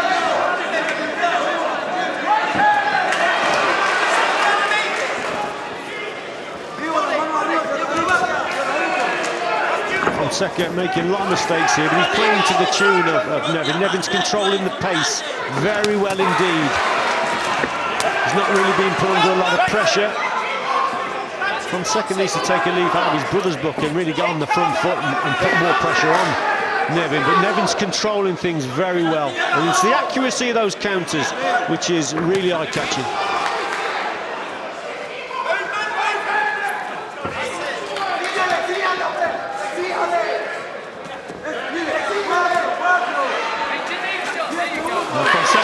Trying to set his feet and throw that left hand, and Nevin was gone before he'd even thought of throwing it. Excellent round from John Joe Nevin. Lightning feet and fast hands, Richie. Yeah, very good indeed. The timing, accuracy. Jim McDonald will be very pleased in that corner. Lovely work. Let's have a look at this here. There's the one, there's the two. Well, super 1-2 combination, but the way he did it with the speed and the accuracy, he pounced. And Fonseca, he acknowledged it when he got up, nodded his head. He knew he'd been caught with a great combination. Rueful smile on his face. Freddie Fonseca. He was outclassed by Jojo Diaz in May, and first couple of rounds here he's been outclassed as well. Without getting too carried away, it maybe tells you where John Joe Nevin might be about to belong, what kind of level. Fought Jordan Ellison in September, something of a journeyman and pretty pedestrian performance. This has been anything but, and maybe he's going to prove to be one of those fighters who, when he needs to, is able to raise his game. Fights better against better opponents. There have been plenty of those over the years. You can tell he's well scored, Nevin. You see, when he gets out of those corners, he just races back to the centre of the ring. Naturally claims the centre back. Boxes in the ring space, that's what he needs. And because Fonseca's feet are pretty slow, then that's why he's in control for me, Nevin. Fonseca needs to put more rhythm and tempo, needs to up the tempo, go through the gears and double up the attacks and sustain the pressure. He's not going to outbox John Joe Nevin at a distance like this.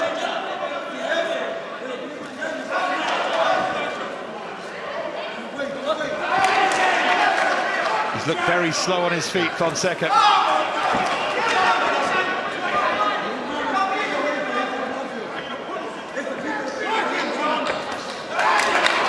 And he's not really been able to catch Nevin with anything so far. Nothing to encourage him.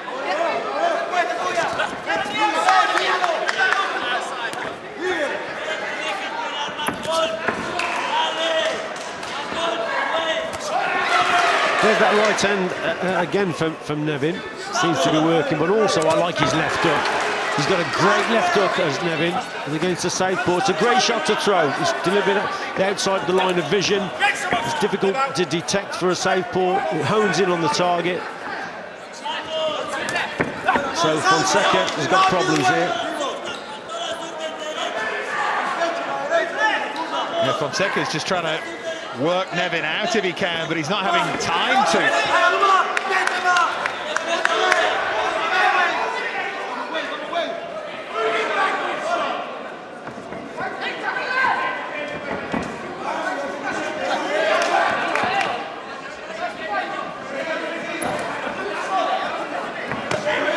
Right to the body. Swiftly there by Nevin. Everything Nevin's throwing has intent. And Fonseca's guessing a bit here, and Nevin's so accurate. He's accurate and his punches are quicker, Dave. More accuracy.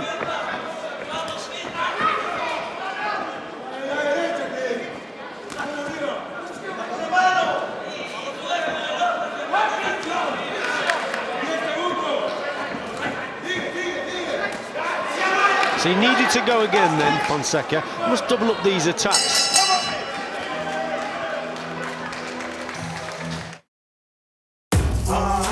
Boxing on 5, sponsored by Voltarol.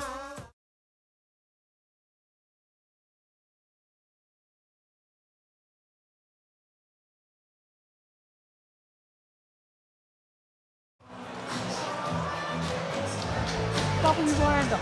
One to the end, one to the body, one to the end. Everything you're doing so this is too good for him technically. Just got to stay switched on. Yeah, it's coming, really close. Switch that jab up and down. Body and head. Body and head. That's how he's going to have ideas. Don't give him no confidence. Make him work for every opening. Voice there of Jim McDonald. Quality work again from John Joe Nevin there. Just a long hook around the guard. Just catches Fonseca on the side of the head, but still it's a dangerous shot.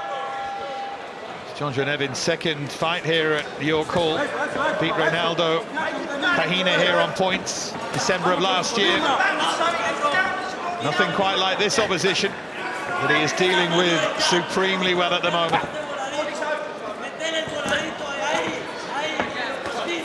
9 of his 13 professional fights have been in the USA so far. He's got a big fan base in Philadelphia.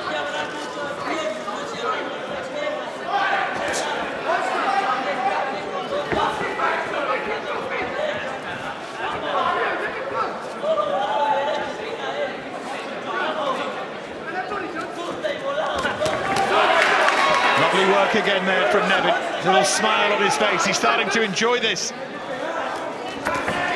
Oh, another right hand that caught Fonseca off balance. Yeah, he's boxing very well, Nevin. Again, controlling things. Seems to be one step ahead of his opponent. Sees the attacks coming, making him miss, going back at him, controlling the pace. I'm very surprised that Fonseca's corner haven't told him to get on the front foot and double up the attacks, sustain the pressure, and just go through the gears a little bit. But, you know, for me, this is John Joe Nevin all day long. We know that the Fonsecas, both of them, they're very tough. In his 4 defeats, Freddie has only been stopped once, so he's a tough cookie.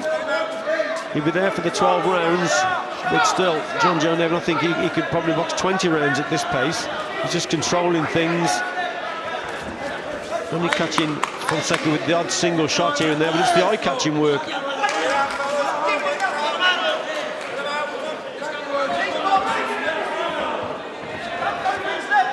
Back in April of 2014, John Joe Nevin was told by doctors that he'd never walk again after that attack on him.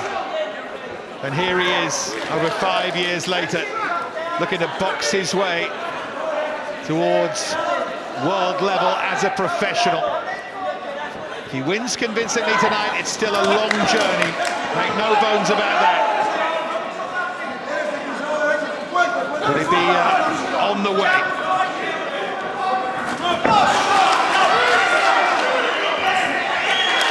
A straight right hand again there from Nevin. And Fonseca's just not reading him at all here. No, he's really struggling in terms of the distance and just keeps missing the target again there.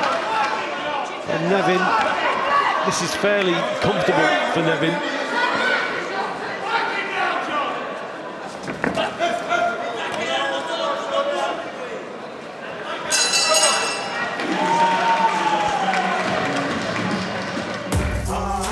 Boxing on 5, sponsored by Voltarol.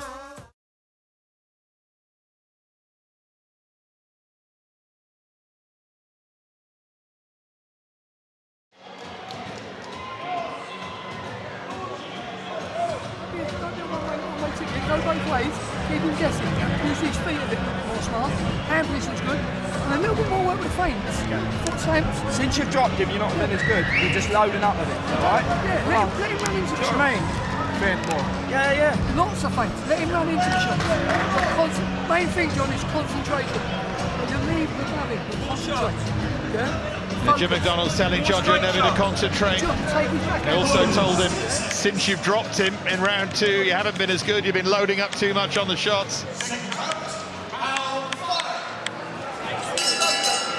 sensible comments, though, Dave, from Jim McDonnell in terms of more feints, because what he wants Fonseca to lead first, you see. That's why the feints will trigger the opponent, make him lead first, and then Nevin comes back with that fast right-hand counter especially. So the feints, that's what he wants, Jim McDonnell, more feints to trigger Fonseca off.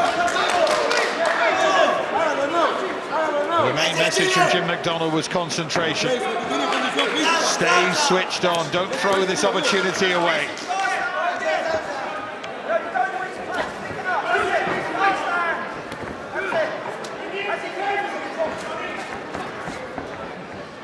And Jim McDonnell knows that opponents like Freddie Fonseca, they're dangerous right the last seconds of the last round. They are capable of producing a knockout punch. Dangerous. He doesn't look dangerous at this stage, but he is a dangerous puncher. But that's all credit to the way John Joe Nevin has boxed here. He's not allowing Fonseca to land those big shots. Just maintaining that gap all the time. It's clever boxing from Nevin. See Fonseca trying to load up that backhand, that left hand, and missing by a long way.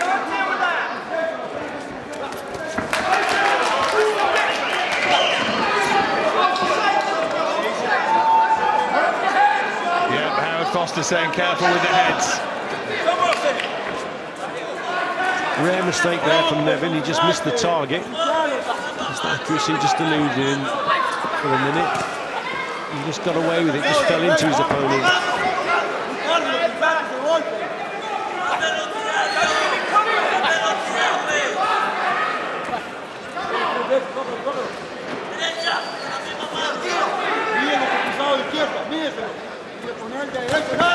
Well, that's a good shot from Fonseca, his best of the fight. That was the better shot from him.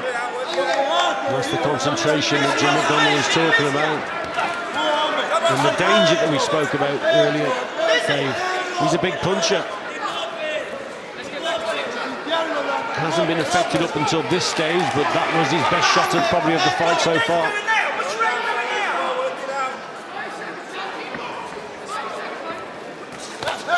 Fonseca looking for the right hook this time after success with the left hand, and that one was low.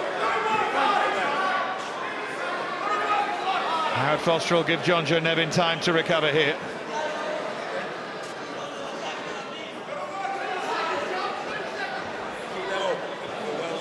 Now one more of those and it'll be a point off, certainly. He could be in for a grandstand finish here. If John Joe Nevin, if he tires, then that's going to really encourage Fonseca to come forward.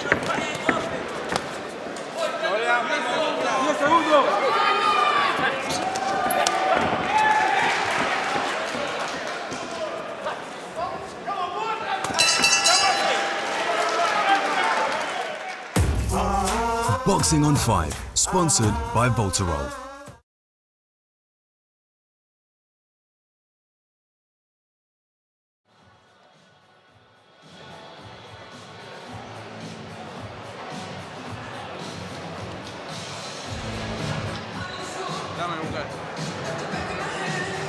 Vamos, papito. Arriesga, usted conecta. Le has pasado rozando la cabeza porque te está yendo muy arriba. Se te va a ir al pecho para que cuando se agache lo coja. O te hace y le cambié por el López. Pásame el guante, Freddy. Pásame el otro guante. Well, they still have hope in that Freddie Fonseca corner after a much brighter round from their man. And as you say, the pathway for them, Richie, is Nevin tires and Fonseca can start to find a target for those power shots.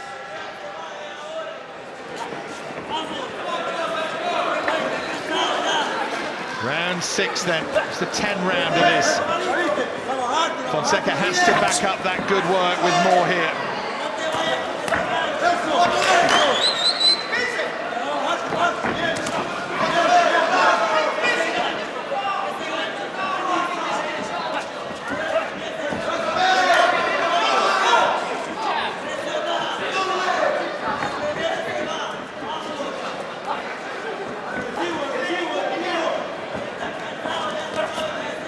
He's going looking for Nevin, isn't he now? Yeah, Nevin's just slowed up a little bit as well, hasn't he? So he was a master at the 3 rounds. As an amateur, he'd be over now, and he's won comfortably. But this is a 10-rounder. And just showing the signs of just feeling the pace a little bit, Nevin. Just slowing up slightly. Fonseca actually boxing as an orthodox boxer now.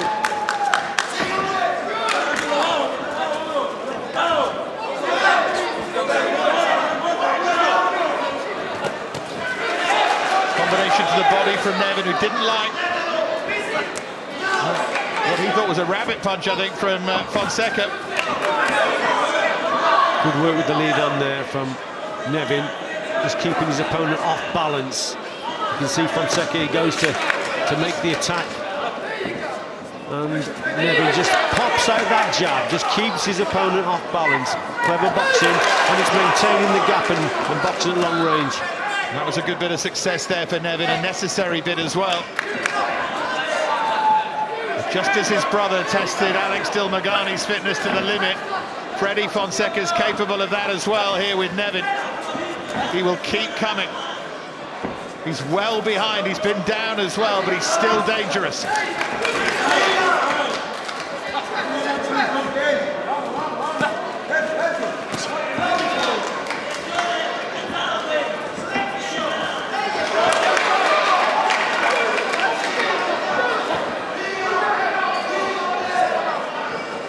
Lovely slits there again from Nevin. Just slip to the left. Two jabs from Fonseca. Good defensive work.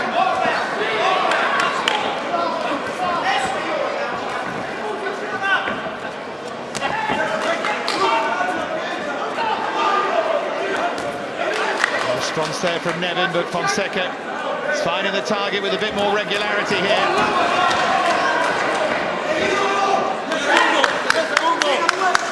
Nevin certainly slowed up.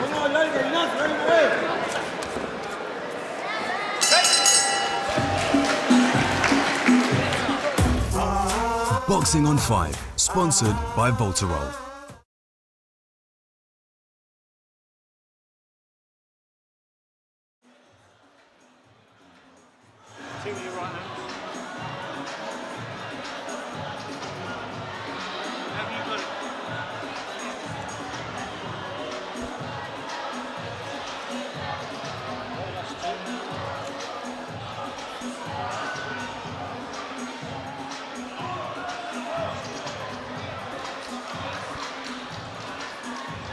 Minute.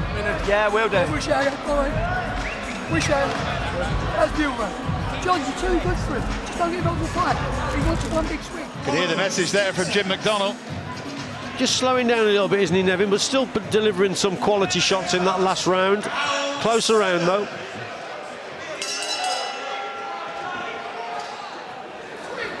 Round 7, John Joe Nevin, Olympic silver medalist in London 2012 in those green shorts against Freddie Fonseca from Nicaragua. He's already seen his younger brother Francisco give Alex Dilmaghani an extraordinary fight, really. Toe-to-toe for 12 rounds, finished as a majority draw. Fonseca's well behind here, but is Nevin tiring, and can he find a way through? Looking for those big left hands.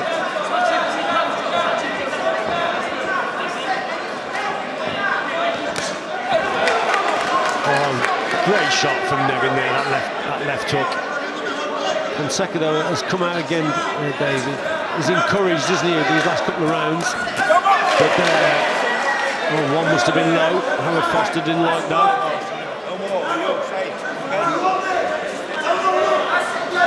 One low shot each.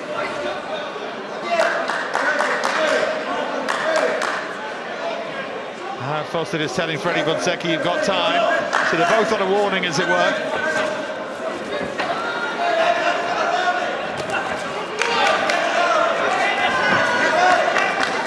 Fonseca's a little bit angry after that, and he's coming looking for Nevin.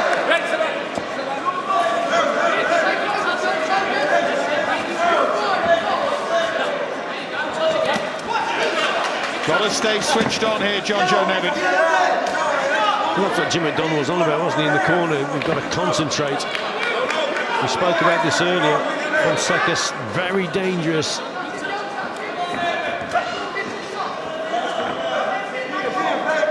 He's losing the first half of the fight, but now he's starting to come back.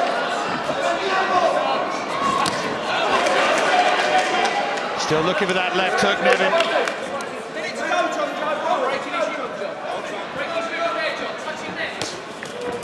Right to the body, and then almost a casual right uppercut from Nevin.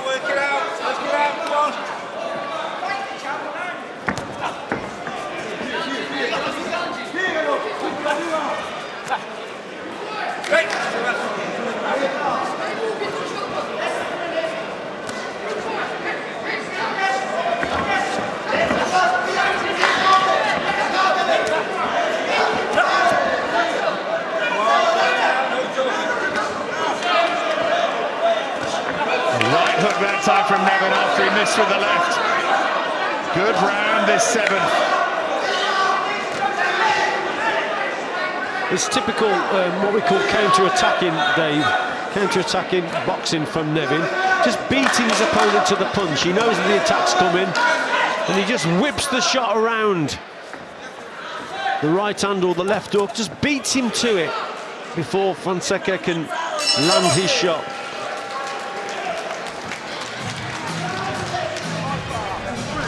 Super round. Get your breath back and relax. Super round. Nice and calm. Just get your breath. Good. Relax.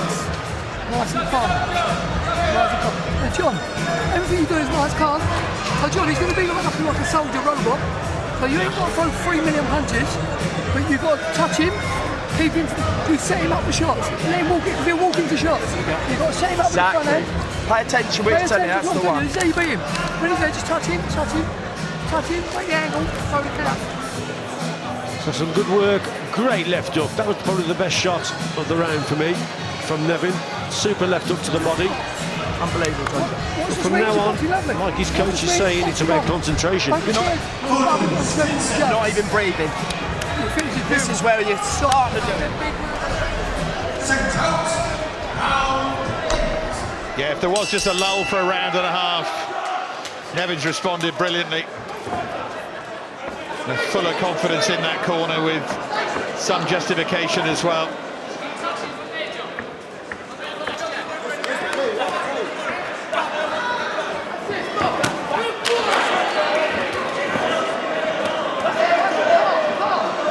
He'd love to make a statement here, Nevin. Feel like he's been shot at from various angles from his critics. As I said, some of it of his own doing, but just start to let his brilliant boxing do the talking, then he could still have some glory years. Taking a few more risks now, John Joe Nevin. Standing in front of Fonseca, holding his feet a little bit more. But again, just trying to beat him to the punch.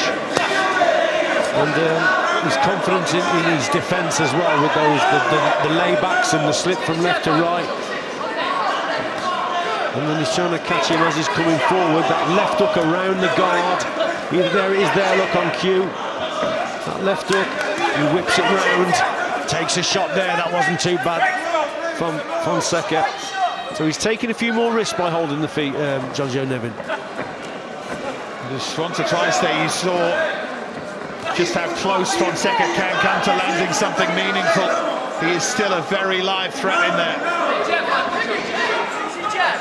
Nevin's way ahead on points.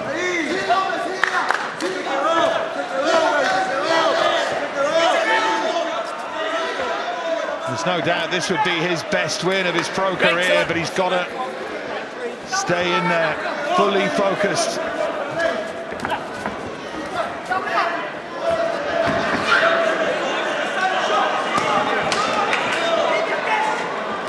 It's a lot of singles from Nevin, but they are eye-catching shots.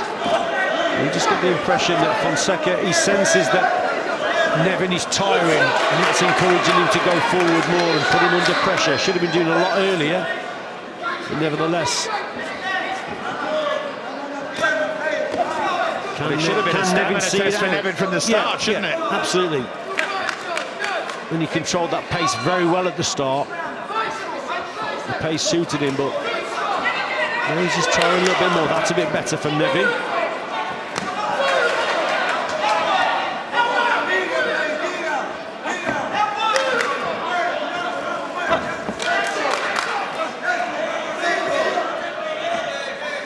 Well, to get himself off those ropes there, Nevin, that's not where he needs to be. That was another low-looking shot from Fonseca.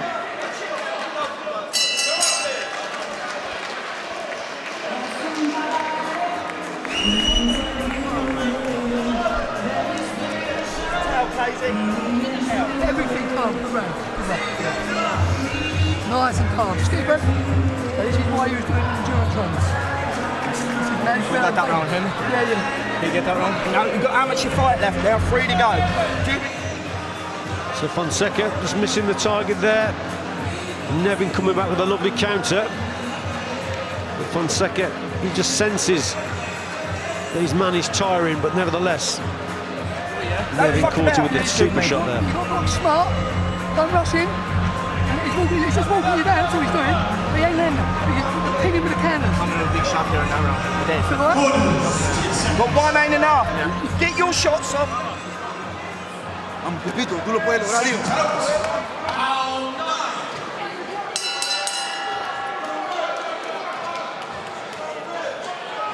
Penultimate round now. Apologies if a bit of language found its way through there for those of a sensitive disposition. Fonseca comes out almost in desperation, as Jim McDonald predicted in the corner.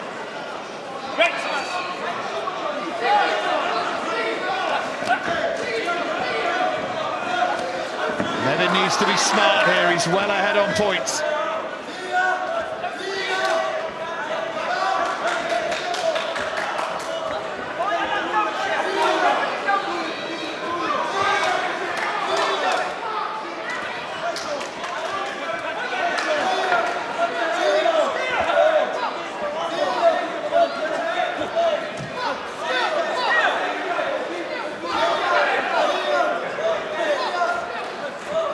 Gambling here, Nevin coming forward, just takes a shot there.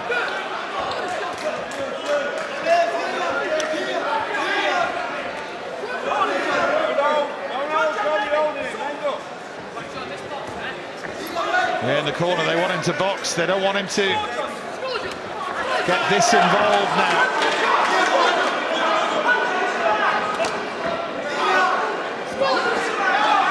Just took a short left hand there, didn't he, Nevin? The gamble didn't pay off the way he was just bobbing and weaving in front of Fonseca. Fonseca looks tired as well, though. Yeah, look, the spring has gone in his step, hasn't it?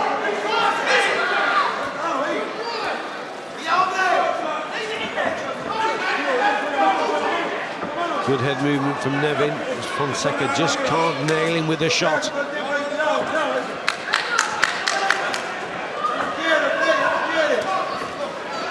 And Nevin with a left hook of his own there.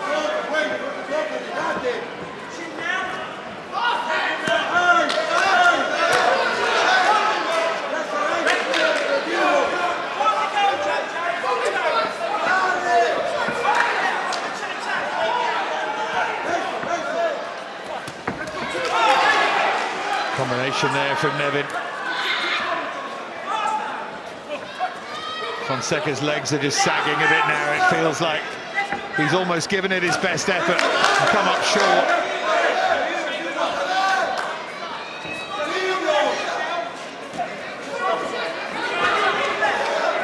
Yeah, it's just a change in tact, isn't it, from Nevin? He's not on that back foot anymore.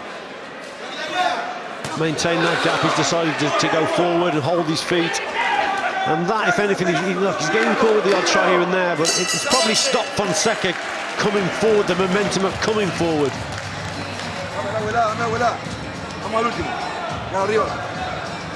Acomoda la cabecita, Fred. Bebe agua, bebe agua, bebe agua. Estás entero de condición, papá. Ahora es algún... Great shot from Fonseca, his best of the round, definitely. Last round, okay. Last round, ref. Last round coming up now. I've still got John Joe Nevin ahead. But he has clawed it back a little bit, Dave Fonseca. Yeah, that'll be there. If he throws John, he's going to come out like a madman for his last round. So be mentally prepared. He's going to try and push. He's going to swing from the rafters. He's well behind. He's going to swing from the rafters. So John, use your skill, use your feet, use your mind. So 3 minutes. You're 3 minutes. 3 minutes. Don't give him the lottery ticket. Don't give him the lottery ticket.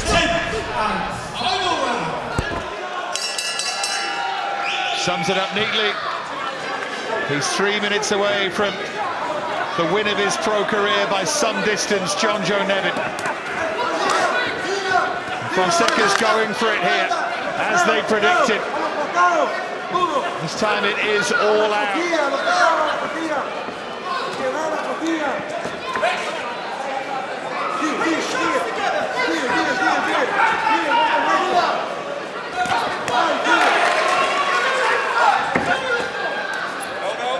And Nevin saying that was low.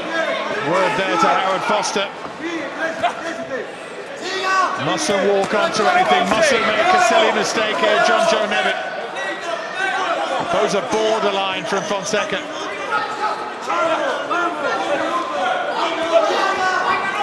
Suddenly he's back on the back streets of Managua, trying to find a way. Yeah, real sense of urgency from Fonseca. I think he knows he's behind, needs a stoppage, and he's going for it.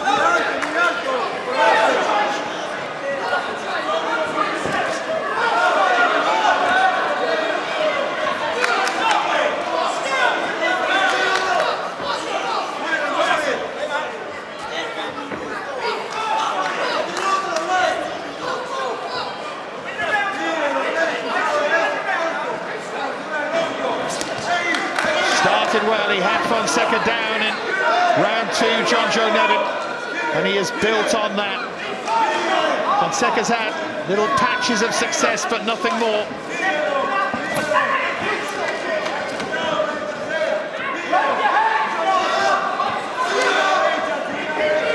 We head for the final minute here at the York Hall, and Nevin wants to finish with a flourish.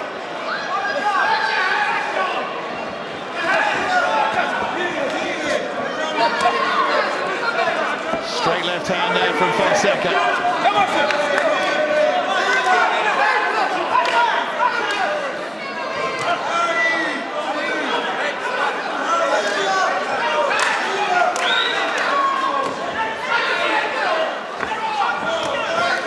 Really short left hook there from Nevin. Lovely punch. Great shot, well timed. Fonseca still coming forward, still believing he can get the win here. But John Joe Nevin, I think he's boxed a great fight, to be quite honest. It's a strong opponent. He kept him at bay for long periods and boxed very well indeed for me.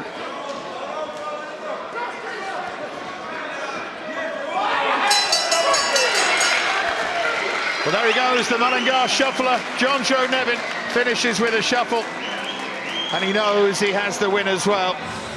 And if he can keep himself together, then he could be going places again, Richie. Well, that's 10 quality rounds under his belt, isn't it? So he'll be a lot better the next time he boxes. He'll be a lot fitter. You know, he's felt it towards the end of the contest, but, you know, he's boxed a strong guy, and he's boxed very well for me. The timing and the accuracy was there from him. The tactics were good. He slowed the pace down, knew he was in for a hard 10 rounds, and he controlled things at the end. Then obviously Fonseca's come back into it, but nevertheless, overall, John Joe Nevin, that's a good performance. Yeah, it was excellent. He's going to go 14-0, I'm sure. Fonseca will acknowledge that he's been outboxed here.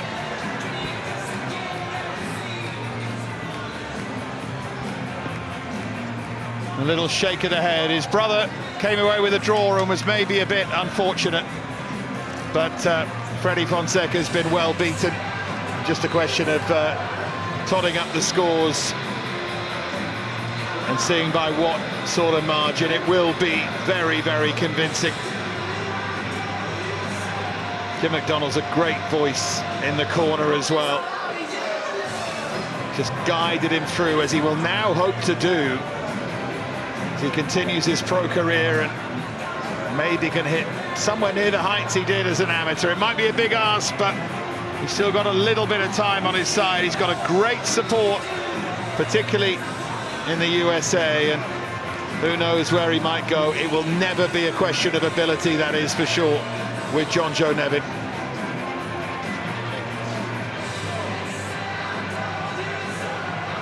Well, Paul Boo's making his way back into the ring. Sure, it's going to be a convincing points victory for John Joe Nevin. Howard Foster calls him to the centre of the ring, and here is Paul Boo. Thank you, ladies and gentlemen.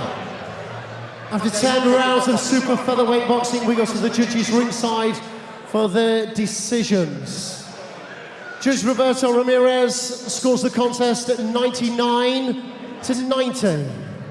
Michael Alexander and Pavel Cardini both see the bout at 97-92. All three judges score in favour of our winner, leaving the ring as the newly crowned WBA International Super Featherweight Champion, John Joe Nevin.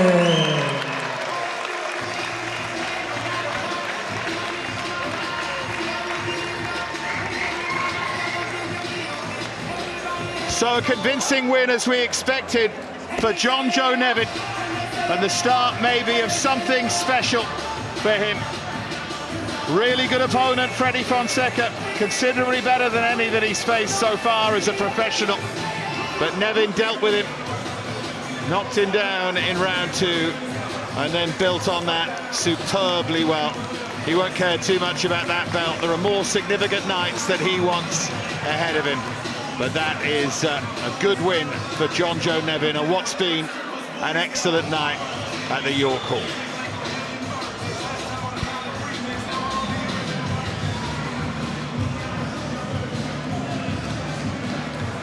A terrific win for John Joe Nevin tonight, picking up his first significant title and jump-starting his professional career. Alex Dilmaghani, I'm delighted to say, has joined us. You've been to the doctors, you've received your stitching.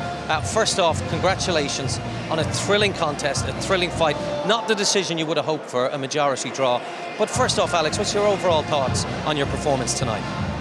I felt a bit stale because I've been out of the ring for 6 months, but I thought I won, I thought I did enough. I thought the cut kind of hindered me a bit. I couldn't really see out of it, but it's a fight game, these things happen, you know.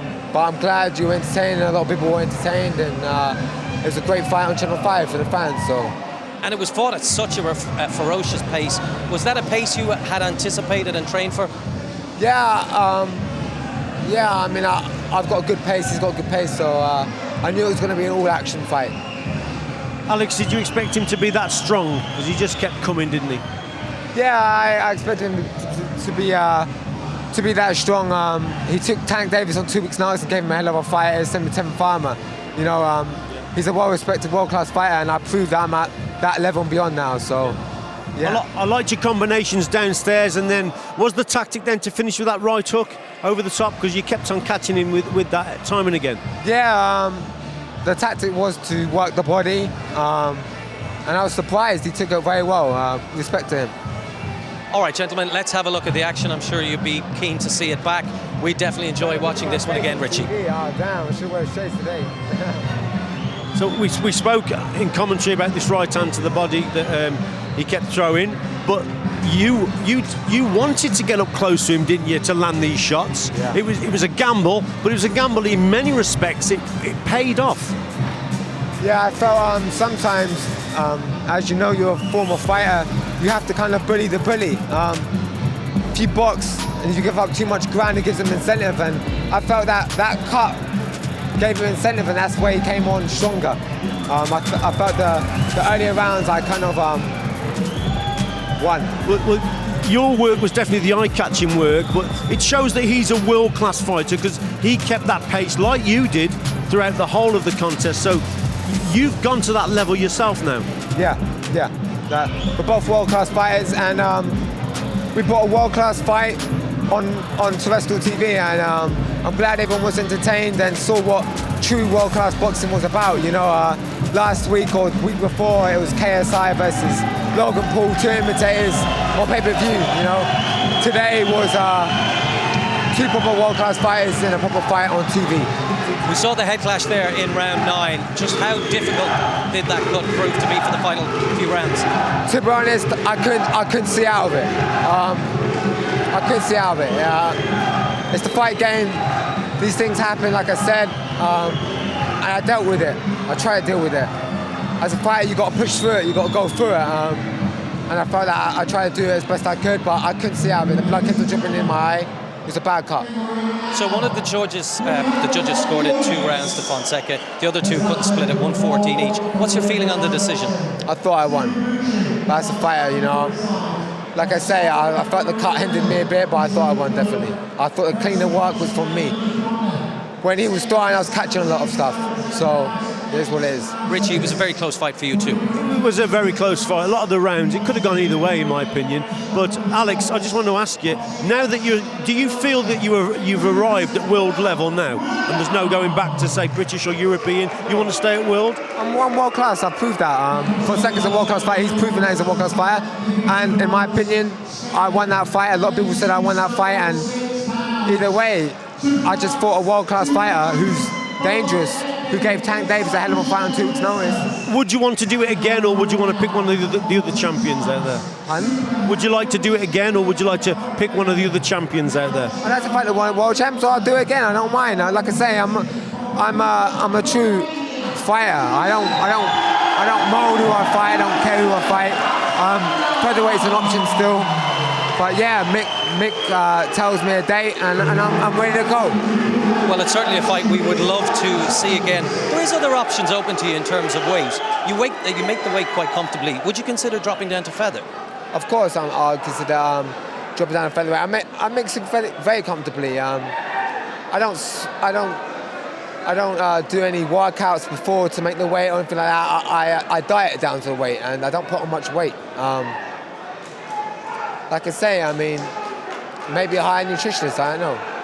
But if you can make featherweight, there's a great world champion in Josh Warrington. Would you fancy that contest? I love that fight. I absolutely love that fight. And I show that I'm at that level now, so, you know, I love that fight. But I understand I've got to get ranked in the sanctioning body for that. And so, yeah, I mean, I love that fight. Featherweight domestically is a great operation. And, yeah. I like it. Plenty of options open to you, no doubt. Rest, heal up. If you'll stay with us a couple of moments, and once again, congratulations on a thrilling performance tonight. But we'll see now the other Fonseca brother in action, who we've just been watching, coming up against Ireland's John Joe Nevin. That's the elder Freddie against John Joe Nevin, and John Joe came away with a convincing win, Richie. It was a great performance, I thought, from Nevin. He controlled the pace very well, boxed on his back foot, and controlled his opponent exceptionally well with his right-hand counters, made him lead, and then came back and scored with shots like that. This was earlier on in the contest, so yeah, it was a good performance, but he controlled the pace, which I thought was very, very important indeed. Put his opponent down in the second round. That was a good shot, Alex, wasn't it? Yeah, it was a lovely shot. Timed the right hand perfectly.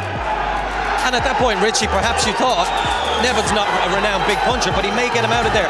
But then the pace seemed to slow and catch up with Nevin. I think the pace seemed to slow because he was on his back foot a lot, and Fonseca's coming forward. But yeah, the pace, he hasn't been in the ring for a while, John Joe Nevin, and it certainly took its toll with him.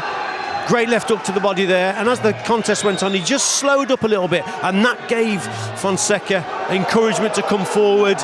And yes, it was a little bit at the end there. You could hear the corner. There were a little bit more urgency from his corner, Jim McDonnell. But nevertheless, it's a great win, I think, against a strong opponent. He controlled him very well. Your thoughts, Alex? Yeah, great win. Much respect to him. Well done. And he finally jump-starts his pro career. We've seen such brilliance from him in the amateurs. Finally, we're getting to see it tonight. But if there's anything for him to work on in the gym, what is it, Richie? Well, I think he's got to work on... he's controlling the pace very well, so he's very, very clever. He's probably got to work on his fitness a little bit more, because he's got to be fitter. But Jim McDonnell's in his corner, and he's a good conditioning coach, Jim McDonnell. And so he's got to work on his fitness, but I think he's got a future. He dreams about boxing Luke Campbell at some point. Obviously, Luke beat him in the Olympic final. That's a cracking fight to be made. And it's very interesting how their careers the different paths they've taken. We've seen Luke Campbell fight for world honours twice, and only recently in September he came up against Lomachenko. Similarly, at that time, John Joe Nevin was fighting a journeyman and not performing very well, so maybe it's the big fights he needs to get up for it. Yes, I think so. You've got to remember, Luke Campbell, Olympic gold medalist, he's fought for two world titles now in Linares and Lomachenko. The very, very best out there. So yeah, I think, and John Joe Nevin would like that fight at Croke Park. That's what he says, he would like Campbell. So yeah, I think that's a great fight to be made in the future. Two quality kids. And Croke Park is an amazing venue, 80,000 people. I know you'd like to come to Dublin and fight there too, wouldn't you? I'd love to go to Dublin. I've got many Irish friends. I love Ireland, so yeah, definitely, I'd love to go to Dublin. Perhaps you'll have an eye on John Joe Nevin as well. We should acknowledge what's happening behind us in the ring. I'm sure you can see him from here. He's a giant of a man. Lucian Atana, all 6'9" of him, Romanian, fighting out of Chiswick in his third fight tonight. And he's just picked up his third win. Very impressive. And a lot of people hanging on for that, Richie. Yeah, he's a big fella, and yeah, if he can box and knock them out, then I'm sure he's got a big future. Everyone likes heavyweight boxing. It's always exciting. All right, Alex, we'll leave the final word to you tonight. Your overall thoughts and feelings as you leave York Hall tonight. Of course, I'm disappointed. I can't change the result. I can't change anything. I'm glad everyone's entertained. I'm going to be back even better. I'm going to be back in the gym. And I've showed what a great fighter I've got the potential to be. And I'll be back even better. Well, you've put both the super featherweight and indeed the featherweight division on notice if they weren't already. Thank you for a great fight tonight. Richie, as always, thank you for your company. And remember, next Saturday night, we are live in Wembley as the Bellator European Series continues. Good night.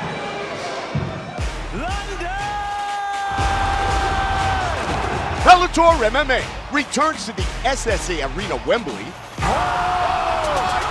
as London's own Michael Venom Page seeks another highlight reel finish.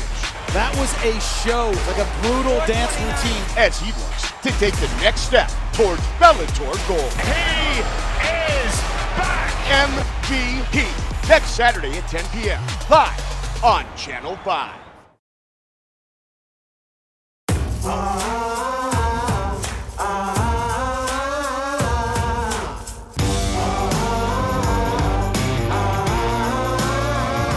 Boxing on 5, sponsored by Voltarol.